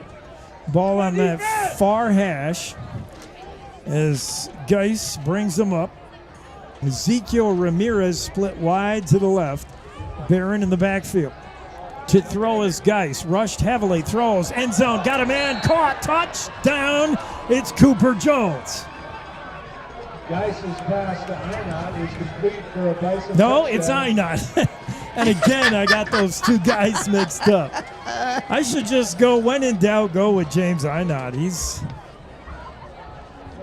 Well, wait a minute. I still think that was Jones, but either way, I don't think I got the replay. Maybe I did. Here's the pass. Good pass. Beautiful pass from... And I can't see who that is. Extra point is up and good. So, Buffalo get points on the board. And to me, that more than just the 7 points is the momentum swing, Kimmy. Yep. We were just talking about that. Everything was going Jackson's way till they ran into the punter. And look what that did. It's now a 21-7 game. Buffalo has hope. Was 6:31 to play in the third. Certainly plenty of time. And it all came off that 15-yard penalty, which gave the Bison new life. Well, now Jackson's got to take Big Mo back and do it with their offense. We'll see as they're set to receive the kick here. Do you onside kick it? Would you dare? Why onside not? kick it? Go for it. You know I like when we do plays like that. Come on. This would be the Bison doing it. Coach Walker. Now, wait a minute. They don't have to report like they do in professional now, right? You can just do it. Would Coach Walker dial up an onside kick here? Boy. I would. Let's That go would for it. be a shocker as the mysterious 88 sets it up at the 40-yard line. Back to receive. Rosales at the bottom of your screen. Cooper Kinsler at the top of your screen. Both standing at about their own 5-yard line. Okay, let's keep a close eye on the kicker. I think you got plenty of time. You don't need to do it yet. No, they're going to boot it. And that's going to be over the head of Rosales into the end zone for the touchback. So big kick from 88. The big old scoreboard shows the Bison's first points as they put a 7 spot on the board to cut the lead to 2 touchdowns now. Big O scoreboard. Big O's right there in the Target Plaza. No obligation, free vehicle inspection and a free alignment check available at Big O Tires in the Target Plaza. Jackson Bronx take over at their own 20-yard line, leading this one 21-7. How does Jackson respond after the Bison's first points of the evening? Long throw. You always want to just go for it. Grant's got an arm. Johnson to throw. Comes near side in the flat to Tyson Kendall, and that's well played by the Bison. Pickup of 3, that's all. Jackson's run that play a couple times. That was a short pass. I said long pass. Hope that Kendall can break it, but he couldn't. Einot comes up gimping just a little bit. Looks like might be an ankle. I don't look it would be too bad. He's going to stay in. 2nd and 7 for the Bronx. In motion is Jake Simmons. He's had a big night. Johnson to throw. Looking, has plenty of time. Fires going deep. He wants Kendall. Tyson Kendall knocked away. What a play by James Einot. Oh, my. Kendall is knocked incomplete. And Einot still limping, but he had enough speed, even at 70%, to stay with Kendall.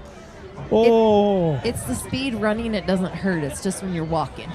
I like the idea. Johnson had single coverage with Tyson Kendall. He said, I'm taking a shot. He heard Kimmy call it. 3rd and 6. Back to throw as Johnson fires. Intercepted! Oh, no. Intercepted by the Buffalo Bison. What a pick. And that At the most crucial time, it's Lane Rabel with a big pick. I know his and mom. Johnson with the first interception of the game for him. And that's not where you want to do it in your own territory. He said wow. momentum change. There is definitely a momentum change. Ball at the 27-yard line of the Bronx, and the Bison all of a sudden are back in this. With 5:35 to go in the third, plenty of time. We'll see what Coach Walker wants to do here. He's got Geis under center. Watch for Barron to get this carry, as Geis has Barron in the backfield.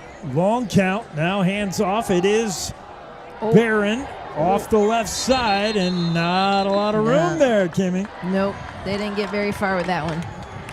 A yard at the most. I don't think he got that. And, yeah, it's been tough sledding for the big running back for the Bison.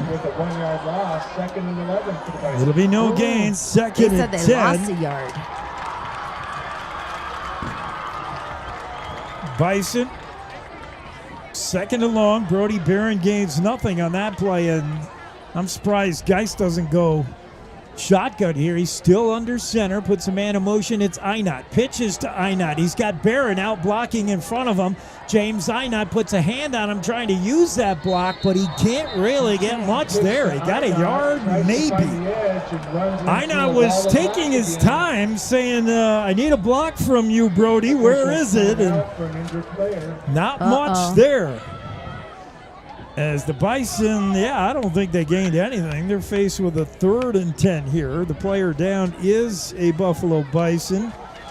And a timeout for that injury. I'll try to get a number for you as the Bison knocking on the door here. Big momentum swing after the interception from Grant Johnson. Jackson's now turned it over twice. The Kinsler fumble and the Johnson pick. Buffalo has turned it over twice as well. 2 interceptions from Hayden Geis. And with the injury timeout, we'll take the time as well. You're enjoying Bronx football on KZ95, the Jackson Hole Radio.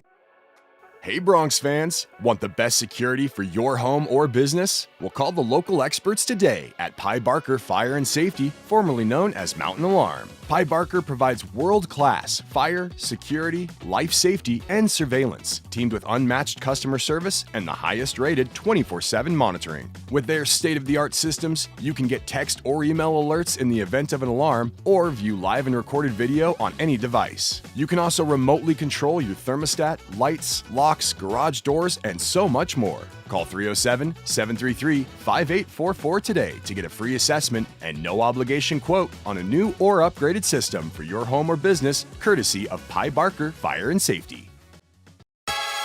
You're enjoying Bronx High School sports on Jackson Hole Radio. He's still down. I don't like that.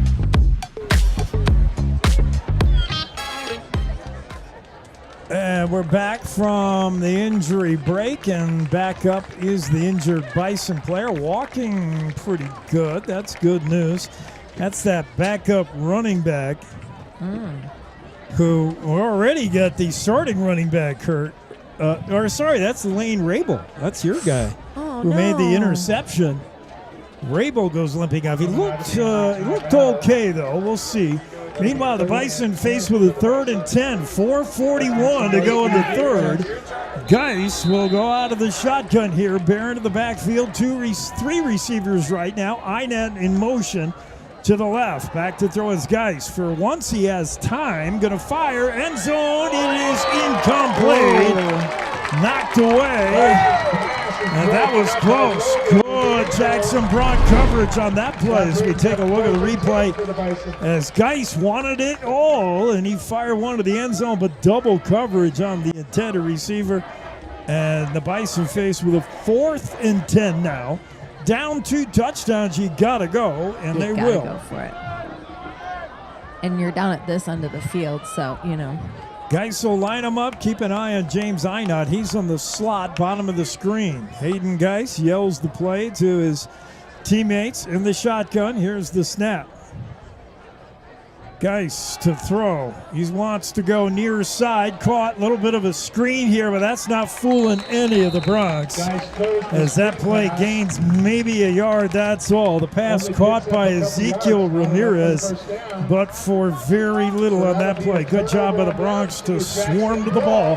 They tried that safe wide receiver screen, and it did not work. Didn't work. Jackson Bronx will take over on downs, leading this one 21-7. 4:16 to go. How aggressive do you want to be if you're Jackson now? You're coming off an interception from Grant Johnson, his first of the night. Do you turn him loose again, or do you try to pound the rock here? Jackson with the ball at their own 26-yard line. This is one of the few times you'll see them huddle when they start a new series. And they break the huddle. 2 receivers wide right. Liam Logan, top of your screen. 2 receivers there. Simmons in motion. The pass is to Simmons. They set up a little bit of a screen. Sorry, that's Cooper Kinsler with a Simmons block. And Kinsler has a first down to pick up a 13 on the play. 12 yards. That's a Jackson Bronx first down. And a nice play. Simmons never did have to make a block. Kinsler just outran him. Cooper says, never mind the block. I got somewhere to be. And he just turned on the burners. 1st and 10 for the Bronx at their own 38. Johnson, shotgun snap, hands off to Cooper Kinsler, coming this way. Bottom of your screen, turns the corner, gets a nice block from Tyson Kendall, and he's knocked out of bounds at the 45. Kendall with a beautiful block from his wide receiver position allowed Cooper Kinsler to pick up another 5 yards at the end of that play. First down again. They move the sticks. Ball at the 45 of the Bison. Johnson, Kinsler in motion to the right side. Johnson's got him in the flat, but he wants something downfield, and it's incomplete. Pass intended over the middle to Jake Simmons. But that was looking for King, I think. But meanwhile, he had another receiver open way up top. That pass was intended for Key. He had Liam Logan had 2 steps on his man, and I think Johnson just did not see him. Logan goes back to the huddle, raising his arm, saying, I was open, Grant. Johnson just did not see it. Here's a cramp timeout here for the Bison. We got yet another injury for Buffalo. We told you all game long the Bison coming into this game with a very thin bench. They do not have a lot of players on the varsity team. They got a lot of players that have got to play 2 ways, if not all of them. And it's going to be tough. And cramping an issue here, but looks like we're going to be all right. That is the quarterback, Geis, on defense. Yeah. Well, you're going to need him. I would give Hayden a little break there as he is laid down on the sidelines. Looks like he's got some leg cramps going. 21-7, Jackson lead this with 3:31 to go. They have the ball at the Bison 45-yard line, 2nd and 10. Johnson the snap, the fake handoff. No, he does give to Cooper Kinsler, and he's going to lose 4. Oh, my. He got wrapped up. Yeah, you were better off there if you're Grant Johnson pulling the ball out of his stomach and going with kind of an RPO, call your own number there, because Kinsler got buried. 3rd and long now, 3rd and 14. Kinsler going to go to the slot as they go empty. Back to throw. Johnson has time. Throws, got a man, caught, but it's going to be well short of the first down. It'll leave a 4th and 8, but you're in no man's land here. The ball was caught by Jake Simmons. And you got to go. They will. At least they're showing they're going to go. It's 4th and 8. Maybe try to pull the ball at the Bison 43-yard line. And there is a jump by the Bison, and that may give the Bronx 5 right there on an encroachment call. We'll see if that is the case. As it looked like Carter Katuria might have jumped there. It is Carturia, but maybe are they going to pick up the flag, or are they going to explain us. No, it is Carteria with encroachment. And that'll give the Jackson Bronx a free 5. So suddenly a 4th and 8 is a more manageable 4th and 3. And now you definitely got to go for it. Oh, yeah. Ball inside the Bison 40 at the 38-yard line. Too far for a field goal, too short to punt. Yeah, you got to go. Johnson brings up the troops. He's in the shotgun with Kinsler in the backfield with him. Snap and whistles before the snap. Now what? Timeout called by the Bronx. That's their first. Must have not liked what he saw. So, yeah, Jackson wants to talk it over. It's a big play. 4th and 3 here. And Jackson Bronx on the move. We'll take the break with him. Timeout on the field. But Jackson 21, Buffalo 7. Cashmere, silk, down, or denim, Blue Spruce Cleaners is where you take them. We have a friendly, knowledgeable staff eager and happy to serve you in 2 locations and on the road with daily pickup and delivery service and expert tailoring on site. We offer the best in green, effective, and gentle cleaning with Green Earth Cleaning and professional laundry for your sweaters, gowns, comforters, and linens. Blue Spruce Cleaners is a recognized reduce, reuse, recycle business leader, providing green, affordable, and friendly service to our community for over 20 years. Whatever the season, whatever the reason, Blue Spruce Cleaners. Your home for Jackson Hole High School sports is KZ95. Let's get back to the game.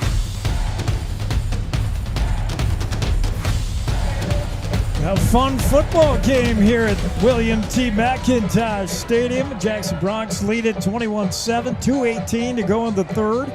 Faced with a 4th and short, 4th and 3, with the ball at the Bison 38-yard line. Jackson going to go. Kinsler in the backfield with a shotgun. It's Johnson. He wants to throw. Fires to Kinsler out of the backfield. Cooper turns it upfield, and he's got the first down.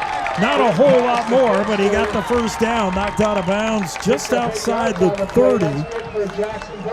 And a big play. Yeah, when you need 3 or 4 yards, Cooper Kinsler is not a bad idea. Just get the ball into his hands. 1st and 10 from the 31 of the Bison. Jackson going to go no huddle again. Too far. And they're just waiting on the officials. Now they'll place it at the 30. 1st and 10, Bronx. Snap. Johnson wants to throw over the middle, and that was ill-advised. Johnson wanted Thomas King. King was well covered. He decided instead for Liam Logan, and Logan was just as covered as King. Neither of those guys was an option for Johnson. He just got to eat that as he tried to force it over the middle, and lucky that wasn't intercepted. 2nd and 10. Johnson the snap, the give to Kinsler. Kinsler going right side, avoids 1 tackler, now spins for about 5. It'll be 3rd and 5 from the Bison 25-yard line. Good job by Kinsler. He wanted the edge, but he saw again Ezekiel took that away from him, so he cut inside the big number 11. That's a few times those two have met. Ezekiel Ramirez, quick pass by Johnson, caught, 1st down and more on the far side. All the way down to the Bison 12 it looks to be, and that's Liam Logan on the reception. 1st and 10 Bronx at the Bison 12-yard line. Johnson brings them right up again, no huddle. They want to go quick here. They got Buffalo a little bit winded. In motion as Kinsler moves to the right slot. Now it's an empty backfield. Johnson wants to throw, pressured, going to run right up the middle. Oh. And now he throws, finds a man, caught, and that is a Jackson touchdown. And that's if Grant Johnson wasn't over the line of scrimmage. I don't think he was, but that was close. Let's take a look at the replay. Johnson just got rid of that ball at the last second. I thought he was going to run, but he did fire the touchdown pass. I did not see who caught it. Did you? No, I did not.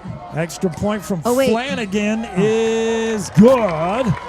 And the Jackson Bronx reclaim that 2-score advantage, 3-score advantage. With 1:05 to go in the third, it's Jackson 28, Buffalo 7. We'll keep it right here as we're almost up to the end of the third quarter. So a big answer from the Jackson Bronx as we talked about momentum after the big interception from Grant Johnson, the roughing the punter.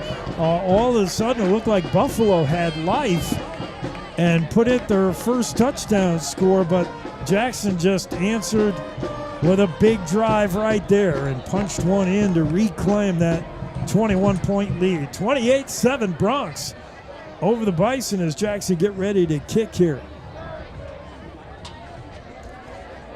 Back to receive for the Bison is Inot on the near side. Cooper Jones on the far hash. Both players standing just inside their own 5. To do the kicking for the Bronx, it's going to be Alexi Balog, and we know the kind of leg this kid has. Just boom this out of the end zone here and save us all a little bit wear and tear, Alexi. As he bangs this one to Inot. Look out, he's dangerous from his own 1. He's to the 10, the 15, the 20. Selesnya can't get him, and Inot's all the way out to the 26-yard line. Noah Selesnya had a beat on him, but a blindside block. I saw that Noah got crushed. Ouch. And a good return from Inot, a return of 24 yards as he caught that ball at his own 1 and brings it out to the 25. Well, they'll spot it at about the 26. 1st and 10 Bison. 55 seconds to go in the third. If Buffalo is going to get back in this, they've got to do something on this possession. There simply isn't enough time left as Geis brings up the troops. He's in the shotgun. Twin receivers left and right. Geis going to run it himself on a delay, and that didn't fool anybody. The Bronx right there on the tackle. Maybe a yard. First to meet Geis for the Bronx looked like Jackson Darren to me. The 6'3", 205-pound senior, and really barely a gain. 2nd and 9 for the Bison. Hayden Geis gets the snap. He wants to throw. Cocks his arm, now pulls it down, fires over the middle. Intercepted! Intercepted by the Jackson Bronx! And a 3rd interception of the ball game for the Jackson Bronx as Geis threw that ball over the middle. And trying to see who got that pick. I think it was Garrett Seals. Let's take a look at the replay as Geis fires over the middle and 7.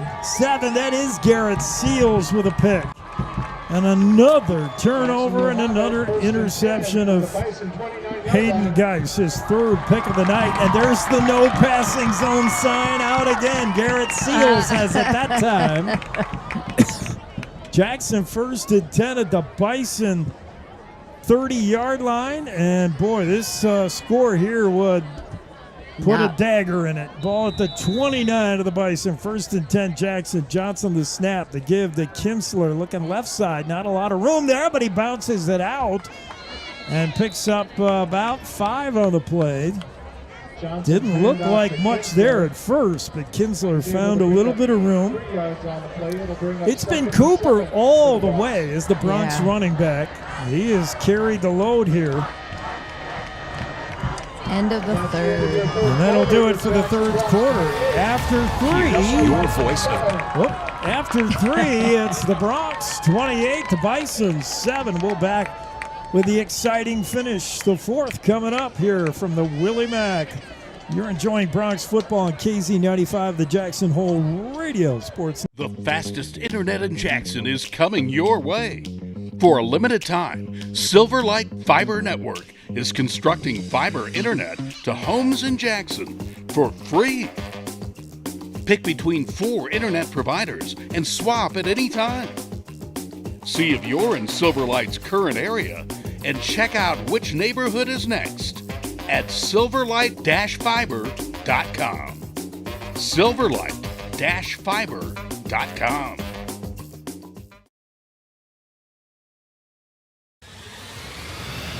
Here's your voice of the Jackson Bronx, Jake Nichols on KZ95. Ooh, doggy. I think the Wyo Preps coaches and media poll, they might have to go back to the drawing board right now. Jackson Bronx, who were ranked 2 or 3 slots below the Bison coming into this one, are putting a whooping on the visiting Bison. 2nd and 7, a fresh 12 minutes on the board, and the Bronx are in the red zone again as Grant Johnson lines up his team. Cooper Kinsler in the backfield. High snap. Give to Kinsler. Straight ahead. Right tackle. Cooper breaks a few tackles and has a big gain. Cooper Kinsler all the way down the 11-yard line. We were waiting for him to break one. Well, there it was. As you take a look at Kinsler, he just ripped through the right side of that line for the first down pickup. Jackson now 1st and 10 at the Bison 11. Johnson wants to throw. Kinsler out of the backfield, dropped it, and that might be a fumble. I think it was a forward pass, though. Yeah, Cooper knew it. Incomplete. A little swing pass to Kinsler out of the backfield, and he dropped it. I think he was looking to see where he wanted to go before he secured the ball. With 11:20 to go in regulation, Jackson up 28-7. Incompletion stops the clock, so one of the few times the Bronx do take a breather with a clock stop. They will have Johnson go over to talk to Dad, otherwise known as Coach. He's got the play, and they break the huddle. Liam Logan, bottom of your screen. Keep an eye on number 2. He's got good hands. He's got man in motion now, and now they give to Cooper Kinsler. Straight ahead, not much. That's Rodriguez again. Ezekiel Rodriguez and Cooper Kinsler have met each other a few times at the line of scrimmage. Cooper's 1-1. Ezekiel's 1-2, I think, as he wrapped up Kinsler there for a loss of a yard. 3rd and 11 now for Jackson. And Johnson coming over to the sideline. This take a lot of time. Yeah, it is. Are they going to get this one off? This play taking a lot of time to get called. There's not a game clock, though, is there? No, there is, but we don't see it. They got to get one off here pretty quick. The officials know what it is. Johnson gets a quick snap. Heavy pressure, throws, end zone, incomplete. Oh. He wanted Thomas King. It was just overthrown. Not by much. Boy, heavy pressure as Bison were bringing the heat. Johnson saw a man to the back of the end zone. That man was Thomas King, but he just did overthrow him. Now what? You know, you could kick a field goal here. Just give your field goal kicker a little bit of work. I think they are. Are they? And they will. Yeah, they are. Yep. They're going to set up for the field goal. Ball on the near hash. Alexi Balog will do the kicking, not Flanagan. And we'll see. The snap good. Hold good. Balog's kick is up and good. Alexi Balog converts. And the Jackson Bronx make it 31-7 over the Buffalo Bison. The Big O scoreboard. We got a scoreboard change. Big O. All their tires and services are covered at over 500 locations nationwide. That's the kind of peace of mind and comfort you get with Big O. Travel with that peace of mind wherever you are in the United States. There's a Big O near you. The trusted brand, Big O Tires in the Target Plaza. Big O scoreboard showing Jackson Bronx 31, Buffalo Bison 7. Wow, I did not see this coming. I was going to say, nope, this was not our pregame discussion on the way to the game. I thought it'd be much, much closer. Yep. I know Buffalo has had very good teams in the past. It's hard to judge the teams way over there in the east part of the state. I know. In the past, Buffalo's been always good. I know. Their team is so small right now, too, though. They just don't have a lot of bodies, and it's probably an off year, a rebuilding year for Buffalo. Just gonna say, yeah. But maybe Jackson is that good. I mean, the Bronx had that opener in California. Nobody got to see him out there. No, that's really. true. And then Douglas, I thought Jackson was pretty good against Douglas. Again, too, that surprised us, right? Yeah. And it surprised Douglas. They even made a comment about that. Alexi Balog will kick here. And the boot is to Einot, and he's going to let it go in the end zone. James Einot, I think, finally is tired of running the ball. He could have caught that, but Einot's like, I'm just going to let it go in the end zone. He's been doing everything for Buffalo tonight. And with a touchback, the ball will come out to the 20. 1st and 10 Bison, 9:16 to go in regulation. And here at the Willie T. Mack in the home opener, it's been all the home team. It's black and orange on the sidelines, red, white, and blue in the black hole in the stands as it's patriotic night. What do you call USA night? Red, white, and blue, America. Yeah. America. 1st and 10. Geis looking to throw for the Bison. Has time. Fires over the middle. Got a man incomplete. Overthrew James Einot. That's not easy to do. Liam Logan was right with him, though. It wasn't there as Geis fires over the head of Einot. Einot's so speedy. It's almost impossible to overthrow him. But it's a good thing Geis did because Liam Logan was right with him. The incompletion makes it 2nd and 10 Bison. Stops the clock with 8:51 to go as Geis brings the troops up in the shotgun. 2 receivers right, 2 to the left. Hunter Geis, his snap, fake handoff, play action, rolling to his left, going to keep it now, tucks it, runs, 25, 30, knocked out of bounds about the 28. He's very close to the first down, but I think he's just short. We'll see where they spot it. And they say first down. All right. We're going to say Geis got to the 30. 1st and 10 for the Bison as Hunter just didn't have anybody open. Jackson is really not putting a lot of pressure. I think they're rushing just three down linemen here, and they're really trying to cover. I think they want their 4th interception of the night. They're only rushing 3. They're trying to stay back. Now there will be a blitz as Geis fires into double coverage. Incomplete. And it's just a needless flag there. Boy, I don't know. The pass intended for Cooper Jones. And they're going to call Jackson for PI. That ball was uncatchable, number 1. And number 2, there was not a lot of contact. I don't know. Boy, I think it was Davis Mona. Are they going to pick it up? Maybe not. And they are going to call it pass interference. Boy, I don't like it, but that'll give the Bison free 15. Remember, in high school, they only run off 15-yard penalty, automatic first down on pass interference. It's not a spot foul. So the Bison will go 1st and 10 from their own 45-yard line. And that was a pass into triple coverage. No way that ball would ever be caught.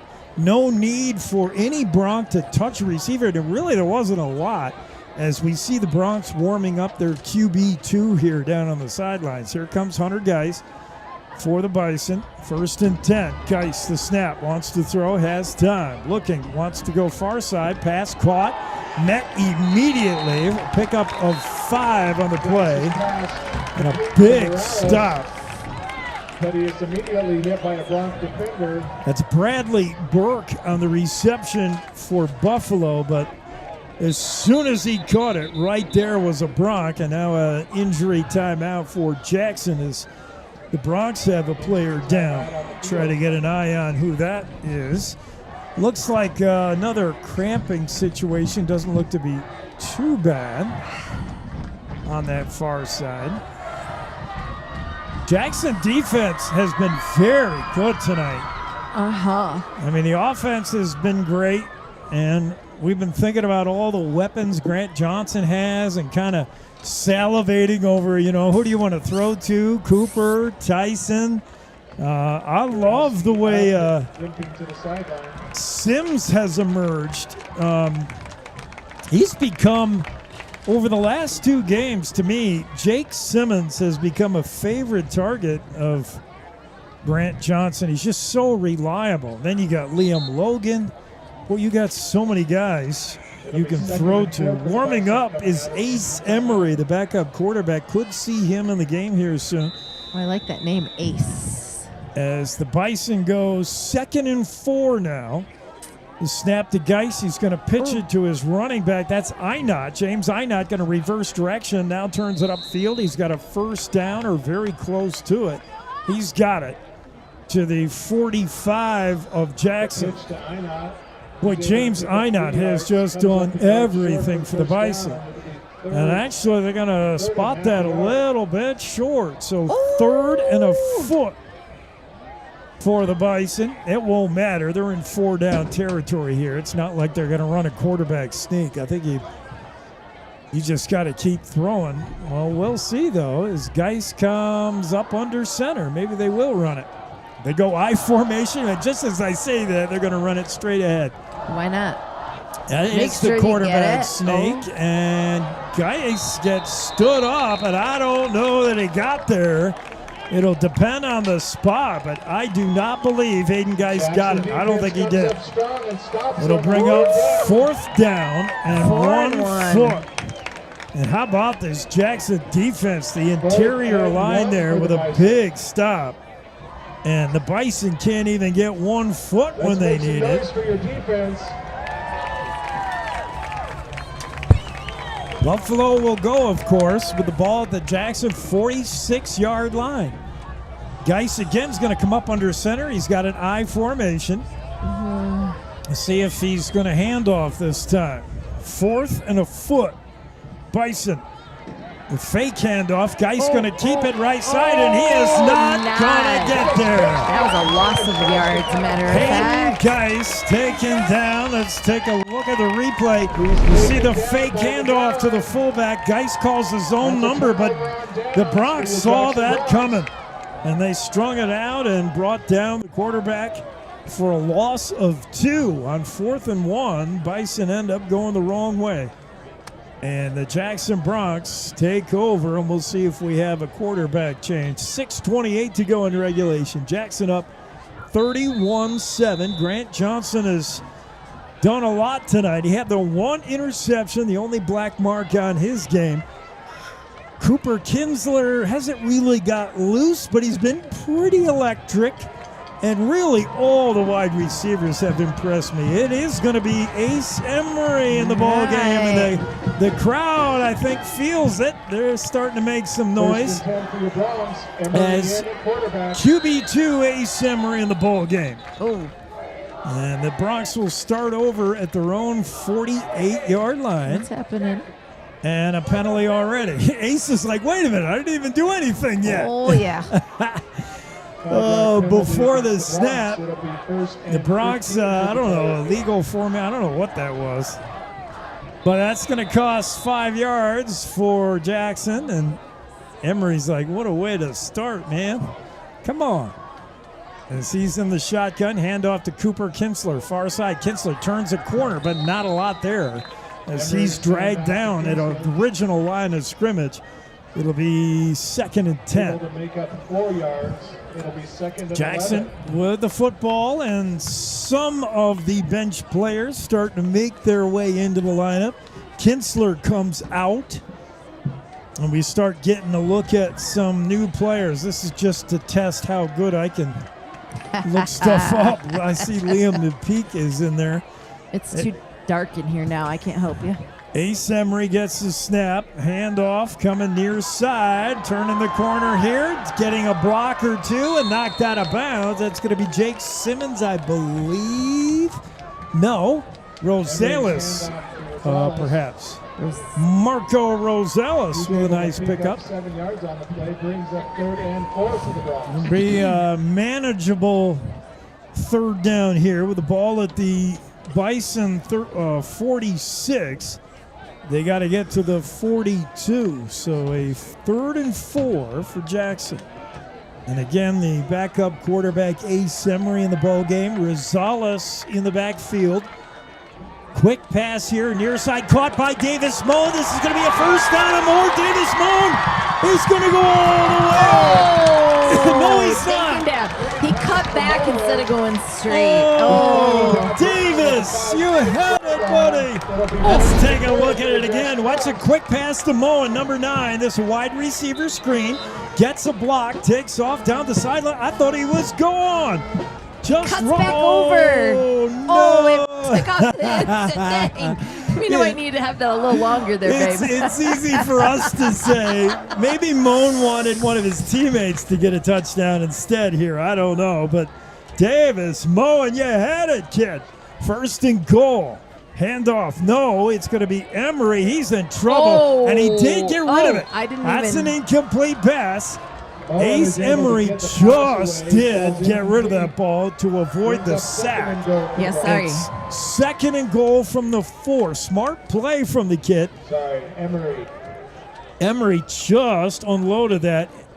The junior, 5'7", 150-pound junior, QB2, he was under duress. And he knew enough to get the ball out of his hands to avoid that sack. So it's still second and goal. Emery, handoff, Rosales, and he's down to the 1. The 1-yard line. It'll be third and goal for the Bronx. Knocking on the door. It'll bring up third and goal from the 2-yard line. Third down goal. Clock at 3:41 and counting here in the 4th. As Jackson trying to punch it in. They don't need it, but the backup crew would love to get it. Yeah, they deserve to get it. They do. They would love to make it happen here as Ace Emery comes from the sidelines with the play. A lot of the linemen, also some of the backup players. So a lot of that second-string team in. Emery gets the snap, going to keep it himself, and he's in. Touchdown, Ace Emery on the keeper as he ran right behind Rosales, rather. Fake handoff and then just follows his running back right into the end zone. Touchdown, Jackson. Wow, what a night for the Bronx. 37-7 with a point after coming, and they're going to let Flanagan, the left footer, kick this one. Out to the field to attempt the extra point. Ryan Flanagan, the senior, sharing the kicking duties with Alexi Balag. And the left footer puts a toe to it. It's up, and it is good. Extra point. All right. Woo! What a night here at the MAC with 3:10 to go in regulation. It's Jackson 38. Buffalo 7. We'll be back right after these. You're enjoying Bronx football at KZ95, the Jackson Hole Radio Network. Cashmere, silk, down, or denim, Blue Spruce Cleaners is where you take them. We have a friendly, knowledgeable staff eager and happy to serve you in 2 locations and on the road with daily pickup and delivery service and expert tailoring on site. We offer the best in green, effective, and gentle cleaning with Green Earth Cleaning and professional laundry for your sweaters, gowns, comforters, and linens. Blue Spruce Cleaners is a recognized reduce, reuse, recycle business leader, providing green, affordable, and friendly service to our community for over 20 years. Whatever the season, whatever the reason, Blue Spruce Cleaners. This is KZ95 with live coverage of the Jackson Bronx. Well, the Buffalo Bison have got a rude reception here in Teton County as the Bronx putting a hurting on Buffalo. Lead this one 38-7 here in the 4th. There's the kick from Alexi Balag, and that's into the end zone, and Inot says, nah, I'll watch that go. James has done two games worth of work tonight, and Inot said, I'm going to save it for a play from scrimmage. 38-7 Jackson, 3:10 to go in the 4th here. And the Bronx, it was close in the first, a little back and forth. Jackson started to take the edge in the second quarter. And by halftime, even though Jackson was stopped at a goal line stand to end the half, they came out in the third, picking right up where they left off. A little bit of a stumble to give the Bison a sniff of life, but otherwise, it's been all Jackson. Here's Hayden Geis, quarterback for the Bison. Handoff up the middle. Not a lot of room there as Jackson Bronx defense, especially their run defense, has been so stout. That's the third running back on the Bison depth chart, Cruz Morales with the carry. And he picked up maybe 3, 2nd and 7 for the Bison. Guys still in there at QB. They may not have a QB2. As we told you, this Buffalo team really thin on the roster. Geis under center. Long count here. The snap, and they give straight ahead. That's going to be Cruz Morales again. And again, he's going to pick up 2. That's it. Before he's swarmed under by everybody in the Bronx team. And again, a lot of new numbers out there as that the second line defense out there for the Bronx. 2:05 and counting. 3rd and 4 for the Bison. Buffalo in no hurry here, just happy to let the clock burn away as they want to get on the bus and get the heck out of here. That's going to be a long bus ride home. It is. Geis under center. The snap and a give again. Cruz Morales looking left side, and he is not going to get to the first down marker. Good swarming tackle by the Bronx. It'll bring up a 4th down. Getting up out of the bottom of the pile for Jackson is Travis Timbo, the junior, who is in on that stop along with a couple other Bronx. And it brings up 4th and 2, and Buffalo's got a punt. And Coach Johnson, I imagine, probably going to let the pedal off the metal. Jackson has 2 timeouts remaining, Buffalo 1, but this one is all said and done, 38-7. I would imagine Jackson will just run a few running plays here with Morales and call it good, but we'll see. Rosales, rather. Marco Rosales, who's a pretty darn good running back, the junior. He does some kick returning, and he's RB2. And he can pop one, you never know. And the Bison will punt. Jackson has nobody back to receive. And they're coming to block this, maybe? Now finally they get somebody back. Oh, the bad snap goes into the end zone, and they will get the punt off. Oh, what a fire sale this is. And look at this. The punt will take a Bison roll. What could have been disaster, that went from a Jackson touchback to a pretty darn good punt. What the heck did I just see? Wow. Well, the Bison will take that. Something goes right for Buffalo tonight. Jackson will take over at their own 33-yard line with 1:24 to play. I can't believe that. The snap was over the punter's head, all the way into the end zone, and he picked it up, and I thought, just lay down on that ball, kid. And he bunted it anyway. And that was fast. I know. He did good. He flat out boomed it, man. And just when I thought, you'll be lucky to make it just a safety here. And he gets a punt out of there and gets a great one out of there. Here comes the Bronx. 1st and 10 at their own 33-yard line. We'll see if they just kneel or run a play up the middle or what. They're in the kneel formation, right. And they will. And Rodriguez is a little upset. I don't blame him for Buffalo, or Ramirez. I'm just going to make up names how I want. Ezekiel Ramirez, who's had a very good game on the edge for Buffalo. He's going to come out of the game right now. He should have known the Bronx were just taking a knee and you go easy, but he blew his blocker, the guy he was up against, knocked him right down on his butt just about. 2nd down here, and the Bronx will take one more knee, and that should do it, as Buffalo not going to exercise any of their timeouts. Clock down to 37. Crowd loves it. Yeah. There's the snap. There's the kneel. And this one is over. Jackson Bronx have put a smackdown on the visiting Buffalo Bison. What a ball game. Wow. Wow is right. We'll stay right here to wrap things up. Get the handshake of the 50-yard line. This one a final. Jackson Bronx did everything they wanted to do, both offensively. Grant Johnson, a very good game. The one pick. They were able to throw the ball. They have so many offensive weapons. If you're the next team to play Jackson, and that would be Bear Lake, I'd be a little worried. I would look at the film and say, who do we stop, man? The whole team. I would be worried. That's all I'm going to say. Oh, no doubt. The Jackson Bronx just have so many offensive weapons. And then lost in it tonight maybe is the defense. They were fantastic.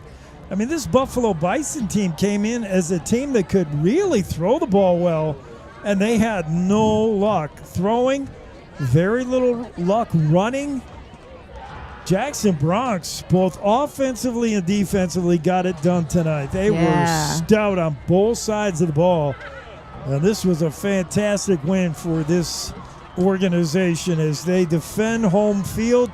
Remember, this year, 2025, there are just 3 home games, Kimmy. We saw one of them. I know. Wow. We're on the road a bunch this year, so that was one of only 3 home games, and it went Jackson's way. That was a... Was it? Good to Homecoming, see. Green River, and then Powell is home, right? You're way ahead of me. I think that's right. Green River's homecoming. Okay. And then we play Powell, and they're both in October, I think. So we're away.